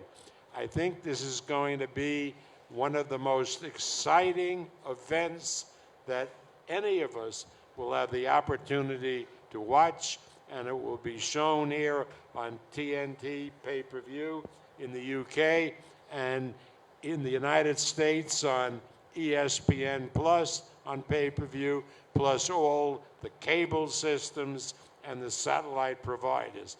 It's truly a massive event, and as I told Frank before, it's a privilege for both of us to be associated with the event. Thank you, Bob. Brilliant. Well, let's hear from the gladiators, the men involved, October 28th, to kick off Riyadh season, who will decide who the baddest man on the planet is. Let's start with Francis Ngonou. Francis, tell us a little bit about how special it is to be involved in this event. And I also understand that boxing was always your dream. Tell us how you're feeling now sat at this table about to fight Tyson Fury. I mean, I have a fight coming up, but first of all, I'm very excited and I'm very happy, you know, from having this dream since I was a kid to become a boxer. And today, it's not just I'm going to box, but I'm going to box the guy in the peak of on the mountain, you know. So for me, I mean, usually I will not pay attention of what's going around, but this thing is so big that I can stop thinking about it. It's more so like for me, it's more so like history about to be made in Riyadh on October 28th. You know, it's I mean, it's something that I didn't see it coming, even though my dream was always there, and I hope that is gonna happen someday. But I didn't see it lay out this way to be like one of the biggest events in the world, because we are going to, it's not just a fight. We are going to be open up Riyadh season, so it's a cultural event that we are fighting on, and we just make this fight bigger and bigger. And nobody knows exactly what's going to happen, but what I do know for sure is that I'm going to be out there hunting for that guy's head to take it off. So I can guarantee you that. All right, thank you, Francis. Let's bring in Tyson Fury at this point for your opening thoughts, Tyson. Fight number 35 for you, an iconic fight, an iconic night. Tell us your thoughts. Tell us my thoughts. Come on. Hell, where should we start here? It's been a long old road in the old professional boxing game. A lot of ups and downs, a lot of back and front, a lot of other shit as well. To get to this point is, shall we say, astonishing. I don't even know where to start with this speech. Do you know what I mean? I feel like I'm a best man, or I feel like I'm a wedding speech or something. Where do we start? Well, first of all, we start like this, okay? First of all, I want to say, you're one good-looking son of a bitch, don't you ever die. And then, I want to say massive, massive thank you to His Excellency Turki Al-Sheikh for putting this fight on, an event. I want to say massive shout-out to Dr. Rakan, massive shout-out to Spencer Brown, and I want to say a massive shout-out to His Royal Highness MBS as well for making this possible. Colossal event. You got me and Francis Ngannou here, you know, the UFC, former UFC. Everyone said he was an idiot for walking away from the UFC. And now all of a sudden he's a genius, isn't he? Guy's about to make $10 million. Come on! Egg in their face. Francis is going to make that bag rich, okay? Riyadh season. Here's a little fun fact none of you know. I've actually fought at the Riyadh season before, back in 2019, at the WWE Crown Jewel. I actually knocked out the monster among men, Braun Strowman. And I'll knock out another big dosser here in him, in another one 3 or 4 years later. So, you know, it's a very special event for me, and it's a very special time in sports where a powerhouse like Saudi Arabia are coming in, they're taking over the game, they're taking over football, boxing, whatever you want. I think within 5 years, 10 years, they're going to be the powerhouse of all sports. All the big sporting events will be in Saudi Arabia or somewhere. And for me, obviously, I've topped the bills in Vegas, London, all over the place. You name it, I've done it. There ain't shit that is out there that I haven't done already. And now I get to do the world's biggest stage. All eyes on me. And I get to knock out him. He's a good-looking lad. I do like him. Probably got a big core as well. Remember that, Francis? However, it's unlucky for him that he has to come across me. If you know where I came from, you don't have to ask that question. Come on, come on. Get it out, get it out. But yeah, I'm absolutely honoured to be fighting Francis. He's going to be a very, very good fighting man. You can see he's massive, he's in shape. He's going to be a real challenge. And it's something different for me. Look, I'm used to boxing boxers and boxing the head off somebody. But to fight like an MMA guy, he's coming in different style, he's lower, it's different, it's a different look.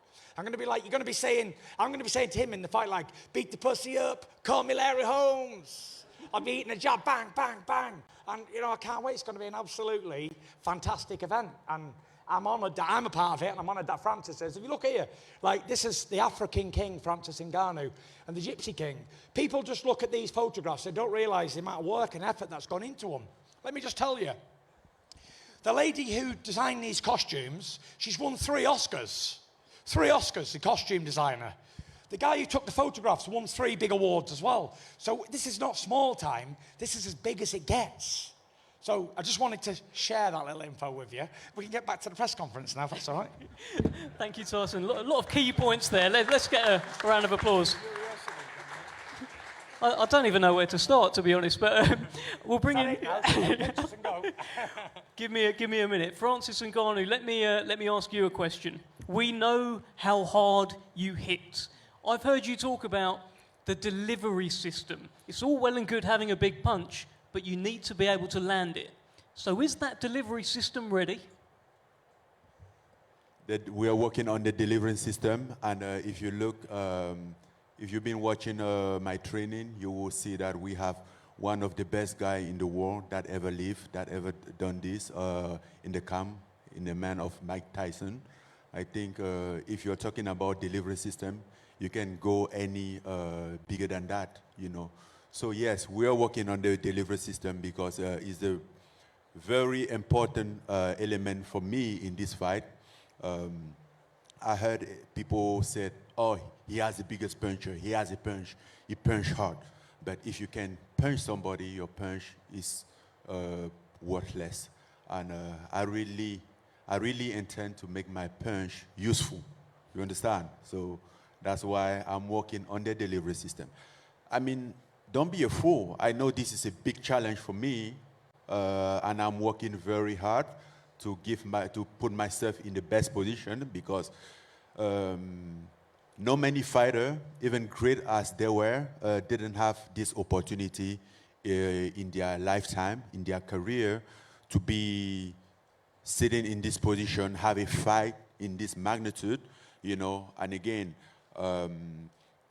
that's why, like, sometimes I wake up in the night, I'm like, hey man, I'm tripping. Like, is it real? Like, then I walk around, I look and stuff, I'm like, no, I'm not dreaming. This is real. So, and all that because of Your Excellency up there, which I want to thank as well for putting this show bigger than a fight, a cultural event that we're going to be part of and make history out of it. And I'm going to fight the best boxer in the world for my first boxing fight. And I always ask myself, like, what will happen at the moment that guy hit the floor and doesn't stand up? Like, are you the best boxer in the world now? Like, what would that be? I mean, if you take out the number one, you're the number one, right? I think so. Yep. But it's really hard to think about it. I think for right now, I'll just focus on, like, take him out, then I'll figure the rest out after. Tyson, before I bring you in, this is really a question for both of you guys. Mike Tyson is involved in this fight. You have had Tyson training you to help you beat Tyson. How is that going, and what sort of insight can Mike Tyson give you? 4 years ago, exactly 4 years ago, I met Mike Tyson for the very first time. And for many of you that know me, know that Mike Tyson, for me, is the best that have ever done this.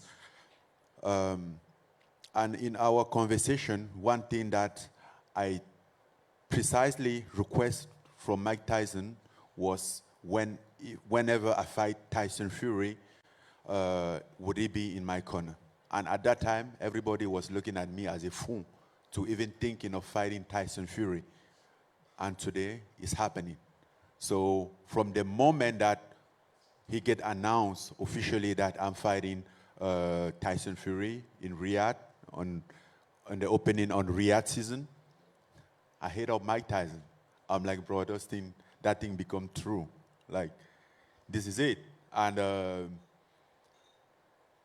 he's something magical, right? I grew up just know Mike Tyson as a face of boxing, and then I get to the point that my first boxing match, the guy in my corner, the guy that, I mean, I was in the gym with him training and was having those same sensation. Like, is this real, right? This Mike Tyson, right? And he was talking like, go, again. And I'm like, this is Mike Tyson on my corner for my first boxing match. This is real. And even that, after training, after we're done, I get ready to get home, and I'm like, man, one more. This is real. Just live the dream. It was amazing. So the motivation, the wisdom, the knowledge that he brings, for me, is something unique. For me, it's something that, I mean, he's been there tens of times, hundreds of times, which I haven't been there. So he knows a lot about the game. And if there's one person that I have to trust, that I can trust as far as boxing concerned, is Mike Tyson. All right, well, look, Tyson, I want to get your thoughts on that, because you have literally been named after this man, and now he'll be in the opposite corner trying to get this guy to knock you out. What a surreal thing to happen. So before Tyson say anything, I want to mention, like, if it wasn't me, if it was Tyson fighting against somebody else, I think Mike Tyson would be on the side, but on his corner. But too bad for him, Mike Tyson loved me more than him. Too bad, Tyson. It's actually hurtful, isn't it? I'm about to cry here, my eyes out here. I know, but if it was personal and not business, then I'd take it seriously. But this is strictly business. You know, Mike Tyson's doing a job for Francis. He's now a boxing trainer. Fair play to him. It's surreal for me to be. Imagine a newborn baby being named after a boxing champion, and then all of a sudden you're named after him. You become world heavyweight champion, and then the world heavyweight champion is now fighting somebody else, and now the guy you named after is training the guy. He thinks he's in a dream. Fucking hell, I'm definitely in a dream. Do you know what I mean? I'm named after the guy, now I'm in the opposite corner to him 50 years later, 30 years later. It's crazy, you know. But one thing I do have to say is I've got to take my hat off to Francis for his story and where he's come from and the fight, the grind, the determination and everything he's put into it to get to where he is. You know, he was just a young boy in Africa, you know, with a big dream. And everybody at home probably laughed at him that he was going to go to Las Vegas and win the UFC World Heavyweight Champion. And then when they said he's fighting Tyson Fury, they still laughed at him. But I never laugh at anybody because I know the man's struggle. I come from a place where anything's possible, and I've changed all my odds as well. My stars have been changed because I may not have been here today if things would have went a little bit different. So never underestimate anybody. And people are like, especially the fucking media, they're like, oh, Francis doesn't have a chance. So I say, if I go to the Boozer, the old battle cruiser across the road, yeah, and I get in a brawl with a guy, a drunken guy, he's going to hit me, and he might have a chance of knocking me out. So how am I not going to prepare 100% for an absolute killing machine over there? He's trying to take my brains out. I will give Francis the respect that he deserves as one, as a warrior, and two, as a man, and three, as a world champion, what he is. He's a big man, very strong, very powerful. And it's in my interest to give it the 100% training in camp. I bring in the best sparring possible for me. I've got my nutritionist here, George Lockhart. We'll do a 12-week camp with George. I've been in camp already this is my 5th week in camp. Let's not forget, I only trained 6 weeks for Deontay Wilder. I'm doing 12 weeks for Francis Ngannou. 12 weeks. So I need to be on my A game because there's more on the line now than a boxing fight. You know, if I lose to a #1 contender, another champion, it's like, well, he lost to a champion, whatever. But if I lose to an MMA guy, I'm never going to be able to show my face in public again. It's going to be ridiculed. People are going to chuck it at me forever. So there's more riding on this than there ever has been before. And whether the media want to take it as a joke or whatever they want to take it as, make no mistake, Tyson Fury will leave 0 stones unturned, and I will come in at my fittest and strongest and best I've ever been to defeat this man. And if I'm not, and I get knocked out, I want you all to laugh at me. That's what I want, because I'll deserve it. Only an idiot wouldn't train the bollocks off of somebody like Francis. The man's a machine, and I'll give him 100% respect. And I'm in the gym every day training, and I can't do no more. And it's all God's will now, all God's will. This is meant to be. It's been written in the stars 100 years before we're even born. This is our time, our moment in the sun. This is us. And he thinks it's in a dream as well. How do you think I feel? I'm in a dream too. I jog down the road sometimes, and I think, am I going to wake up in a minute? Has this all been a dream? And then it's a reality. So as much as Francis is so excited to be here, so am I. I'm very, very excited, very, very blessed to be in this position. And I'm not in this position because, oh, I'm a good boxer or I work harder than the next man. I'm in this position because God willed it. That's it. Nothing else.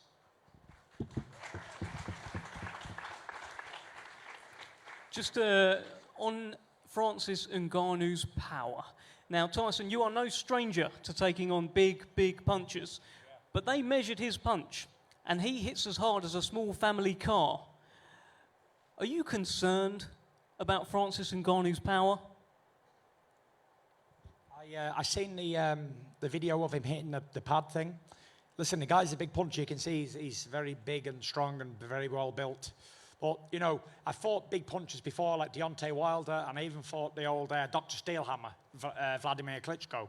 And the one thing that both of them had in common were they both were massive punchers, but they both couldn't land it when it counted. And it's okay being a big, strong puncher in a target that don't move, but it's pretty difficult hitting this hand full power when it's moving like that. So you can't hit what you can't see. And, you know, I'm not the best at what I do because I'm easy to hit. I'm the best at what I do because I'm the most elusive world champion in history. And that's facts. ESPN will back that up. So yeah, if he can land it on me, he's definitely got good aim and he's been training. So, you know, it's I don't think he can. I don't think anyone can land it on me. That's a fact. And if they do, I'll just get back up. Because I get knocked down, but I get up again. You're never going to keep me down. And that's what it is. So yeah, can't wait. All right, Francis, let me... We're going to find out on October 28th how good you move. You know how good I move. I'm like the Matrix in there, Yeah, baby. I know. And you know I'm going to find you. I know you can fight, and I know you can punch hard too. So I know it. I'm not underestimating it. I'm expecting a tough fight. If it's anything less than a 10-round war, 12 rounds, however many rounds it is, I'll be disappointed. I'm expecting a war. And if it's not a war, I'm going to be disappointed. You get it. You get your war. We're both being paid a lot of money from the to moment put on that a you fight. signed Yeah. for this fight. So you we're get going to your war. entertain. So This no is doubt entertainment. about it. I'm coming for everything. Good, and so you should. And if you beat me, you become the lineal world heavyweight champion. It goes back to the days of John L. Sullivan, the man who beat the man who beat the man who beat the man, going back to the olden days. You will be the Uno, #1 in the division. So yeah, fantastic opportunity, and fair play to you if you can do it. I'll walk across the ring, shake your hand, give you a kiss, and take you out for a beer. Alcohol free, of course. Let's bring in Bob Arum. It's sizzling up nicely, Bob. You know, a lot of you writers out there say Francis comes from a different discipline, and therefore going in with a top boxer like Tyson Fury, he has no chance. Now, what I suggest is go look at the tapes of Francis's UFC fights and see if you're convinced that he has no chance.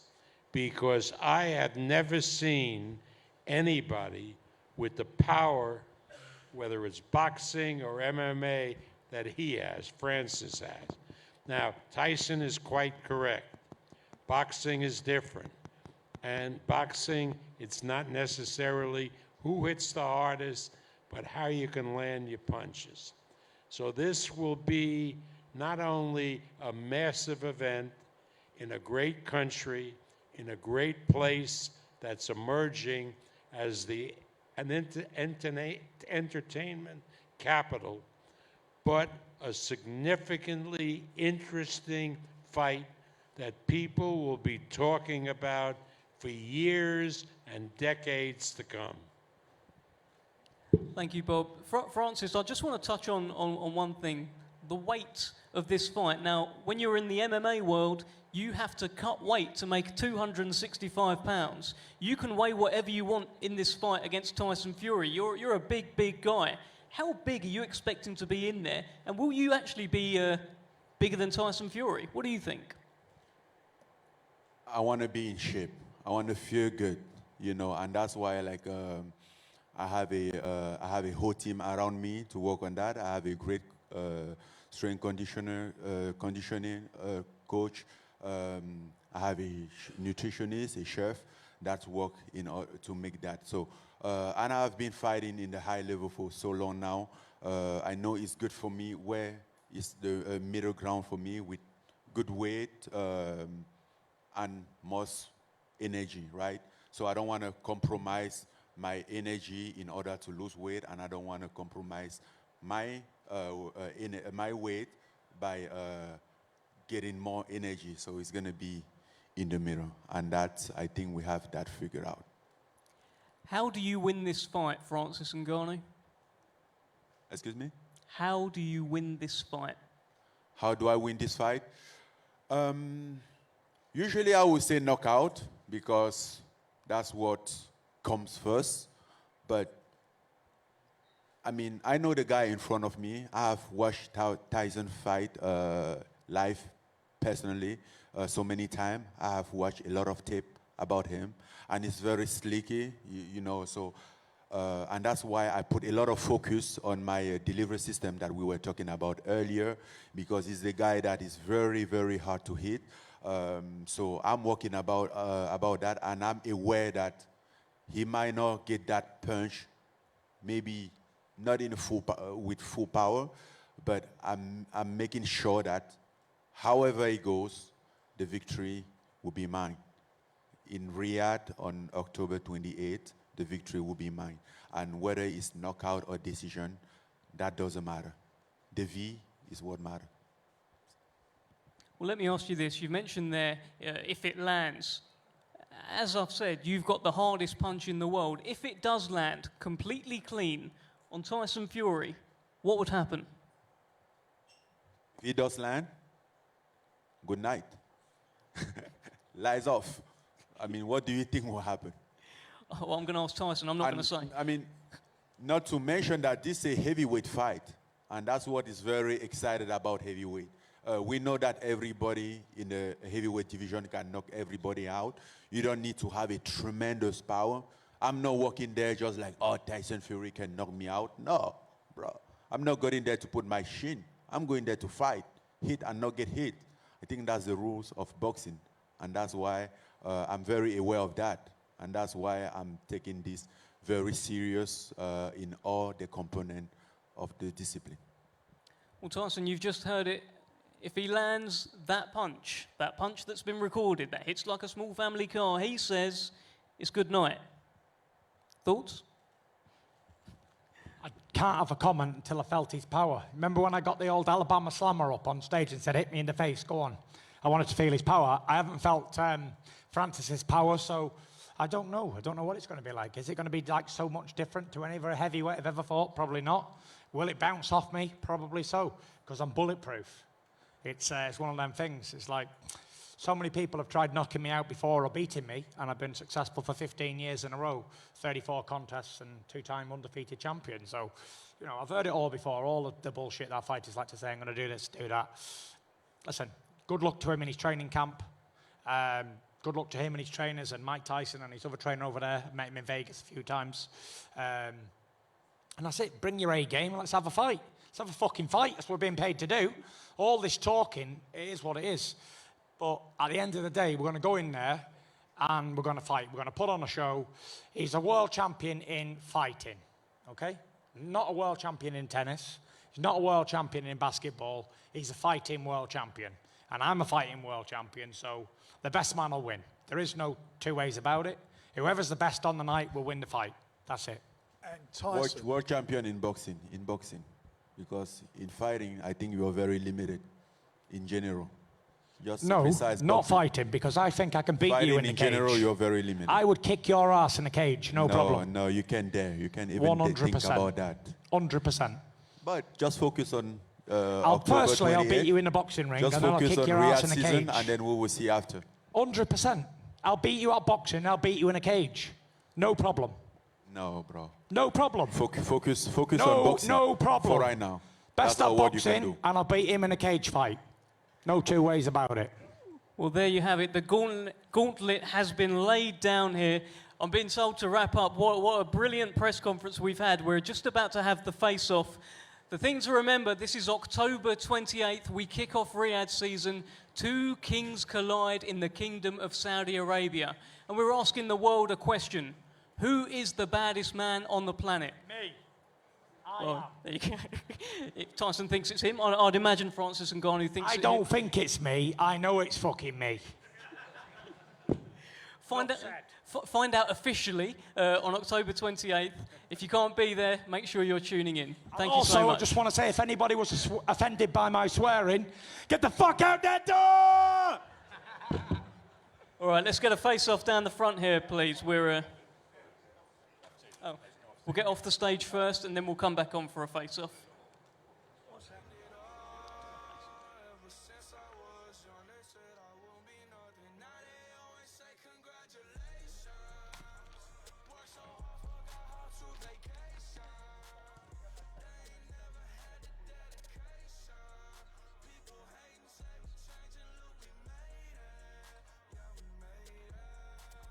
There we go. Press conference is complete. It was. What do you make of it? What do you make of it? It was very respectful. Yeah, it was. I kind of expected it to be like that, just speaking to them previously before it, but it turned a little bit towards the end when Tyson said that he could beat Francis in a cage or in an octagon, and that seemed to annoy Francis a little bit. Yeah, Francis was smiling. It surprised me. He seemed like he was enjoying himself a little bit. But then, of course, as soon as he said, "I'm a champion in fighting," you've got Ngonou straight away correcting him. No, you're a champion in boxing. It's different. You know what I mean? I like that back and forth. I was quite entertained by the whole thing. We are waiting the face-off that is about to happen here. The atmosphere in the room. There's some big names in this room. Yeah, I've just had a look upstairs, and Lennox Lewis is here. You've got a lot of the Saudi dignitaries as well. A lot of influencer type people that I don't really know who they are, but they're here. There are a lot of people here, a lot of people interested in the fight. A lot of heavyweight boxers, though, have also turned up. Anyone from MMA? We've got Simeon Powell here, who's one of the top light heavyweights in the PFL. He's walking around, a big, tall, rangy guy, lethal with his knees. So he'll be fighting on a Francis Ngannou card very soon. I'm telling you, the interest. It's the interest, the intrigue of the unknown that will get to us all with this fight. Yeah. I think that's why people, whether they like it or not, and I don't really care what they say. They will. A lot of people, boxing fans in particular, will say, "I'm not watching this fight." They will watch it because they'll be interested and they'll be intrigued to see what actually happens. From an MMA perspective, is a boxer, like he was your best heavyweight UFC fighter, and he's now switched sports. Do you think this is something that people in the MMA are going to be looking at in the UFC and thinking, well, hang on a minute? Absolutely, especially because the money that he's making. I mean, it took a lot of confidence for him to fight out of his contract to become a free agent, but it's paid off, right? He's got the big payday, he's got the opportunity, he's got MMA fights as well in his future with the PFL. So honestly, I feel like it's all positive for the mixed martial arts community, and I think they'll be watching this just hoping that he holds his own at least a little bit. But they won't be having out any outlandish predictions that he's going to do anything spectacular. Boxing wise, we don't expect Ngonou to outbox Tyson, but there will be a lot of people hanging on to the hope that he lands a big punch. How does it affect UFC fighters and UFC fans if, and it could happen that he doesn't hit Tyson boxes his head off and then he gets knocked out. If that happens, what are the UFC and the UFC fans saying? I mean, I don't think most people would be surprised. I think MMA fans are realistic. We know what works and what doesn't, and we recognise when someone's very good at a particular thing. And Tyson's excellent at what he does. Now, we wouldn't expect Ngonou to be able to step over and hold a torch to him in a boxing ring. But this is about fighting, and this is where Ngannou's different.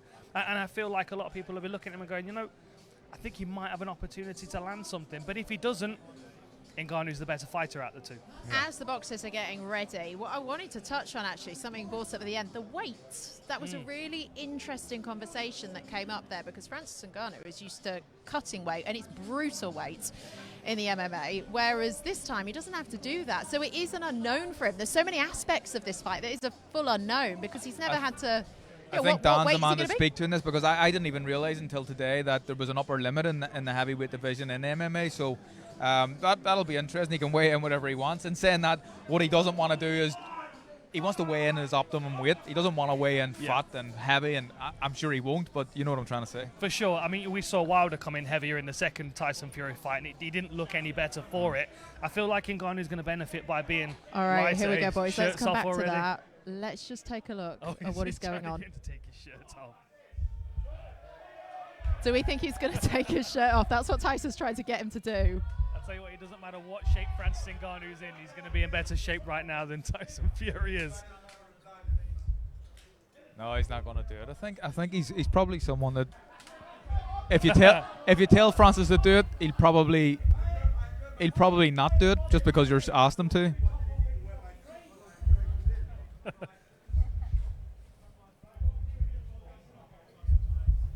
Right, I want to see these two match up height-wise, because see, Ngannou's fought big guys at heavyweight, but he's not fought someone the likes of Tyson Fury, someone that moves like he does. We've got tall fighters in MMA, Volkov and Struve, but this is a different thing, because he knows how to fight like a big man. The difference in height isn't as I thought it was going to be much greater. There's only a couple of inches there. I thought that Tyson would have had a lot of advantage in that department. I'd be interested to see the hand size as well. Ngannou's got massive hands. Yeah. The UFC have to make special gloves for him. Really? Yeah. Wow. Yeah. Does that mean he'll get special boxing gloves then? I don't know. He might have to, depending on which gloves you have. Like there was gloves that I liked, I have small hands, but there were some gloves that were actually tight on me, believe it or not. So, I mean, you've got to probably make a set of gloves in the shipyard for Francis. The size. There's a few cows worth of leather, that's for sure.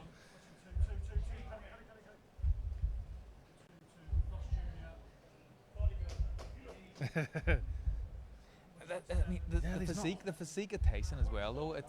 It's actually mad that he can get up on his toes and move around. And, you know, look at the shape of him. It's not pretty on the eye, but he can do it. It doesn't make sense. Right, and there's an efficiency to that kind of frame at heavyweights as well, isn't there? I mean, you know, you look at Ngonou, and yeah, he looks like an Adonis, but there's a cardiovascular cost to carrying that muscle tissue around, right? Like, you know, you look at the likes of Butterbean and some of the big heavyweights in the past. Roy Nelson in the UFC was a big heavy dude that was undersized, but he can move well and he can punch. You know, we definitely can't assume that the optimum heavyweight frame is anything like Ngannou's, because it might not, especially over rounds. Yeah, boxing rounds. I mean, prime example is AJ. He's been criticised for blowing out, and he's, you know, a muscular specimen. And that's a criticism that's always thrown at him. Tyson Fury has never been criticised for gassing on a fight, that's for sure. Yeah. Very cool. Not nearly as much size difference as I was expecting. No, me neither. No, when you put them next to each other, when we saw them on the red carpet earlier on, I thought there was a much bigger difference, but they're pretty evenly matched there. Yeah. You got to remember, Tyson's still wearing his Crocs as well, though. So. Yeah, Crocs and a suit. Only he can get away with that. I know, but look, this whole press conference and the face-off, it's what we expect from Tyson Fury, isn't it? I think he's been great. You know, I thought as soon as he got out of his seat, I was like, okay, Tyson's here. He's settling into his routine, and I thought he was very complimentary, but quite realistic about what he's up against. And I think, you know, Ngonou is very realistic about what he's up against. He knows that the odds are stacked against him, but if you've got fight-ending power like he does, I mean, why not roll the dice? Yeah, look, I think there's genuine confidence in both guys. Both guys think they can win the fight. It seemed that anyway from listening to what they were saying.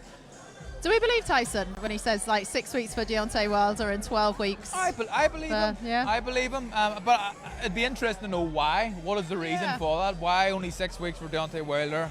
Why are you preparing for 12 weeks? Maybe it's the fact that he understands that the unpredictability from Francis Ngannou may be an issue.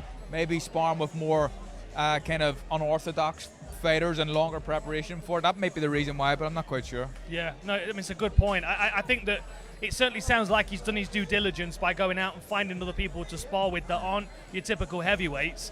I just don't know how you prepare for someone like Francis Ngannou, because even he doesn't know what he's going to do sometimes. Yeah. You know, when he puts his foot on the gas, who knows what's going to happen? Just get out of the way. How much is sheer grit, determination? And there was quite an emphasis then in that press conference on Francis Ngannou's history, his childhood, where he's come from.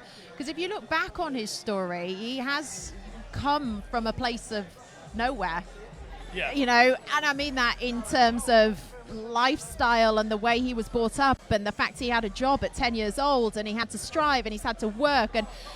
And then Tyson was saying, well, people have laughed at him when he said, oh, I'm going to be the UFC heavyweight champion of the world. I'm going to fight Tyson Fury. He's done it. Yeah. Why are we writing this man off? Only if you don't know him. I think that's why people would write him off. I mean, of course, you know, there's a skill, there's a technical difference between the two fighters, but heart, determination, you can't take that away from Francis Ngannou. I mean, as you said, if you take the 10-year-old Francis Ngannou and you say, okay, one day he's going to become a heavyweight champion of something, anything, the odds would be astronomical. It's probably a smaller odds line for him to be beating Tyson Fury in a boxing match. Now he's found himself in this situation. I just don't think you can count someone out that's strived so much throughout their life. Let's just go back to... Sorry, Baggy. Typically, and not all the time, but typically fighters, boxers, MMA guys, they come from hardship. The top guys do. There's been a bit of hardship in their life at some point, and that's what makes them the determined fighters that they are. So Francis has certainly got that.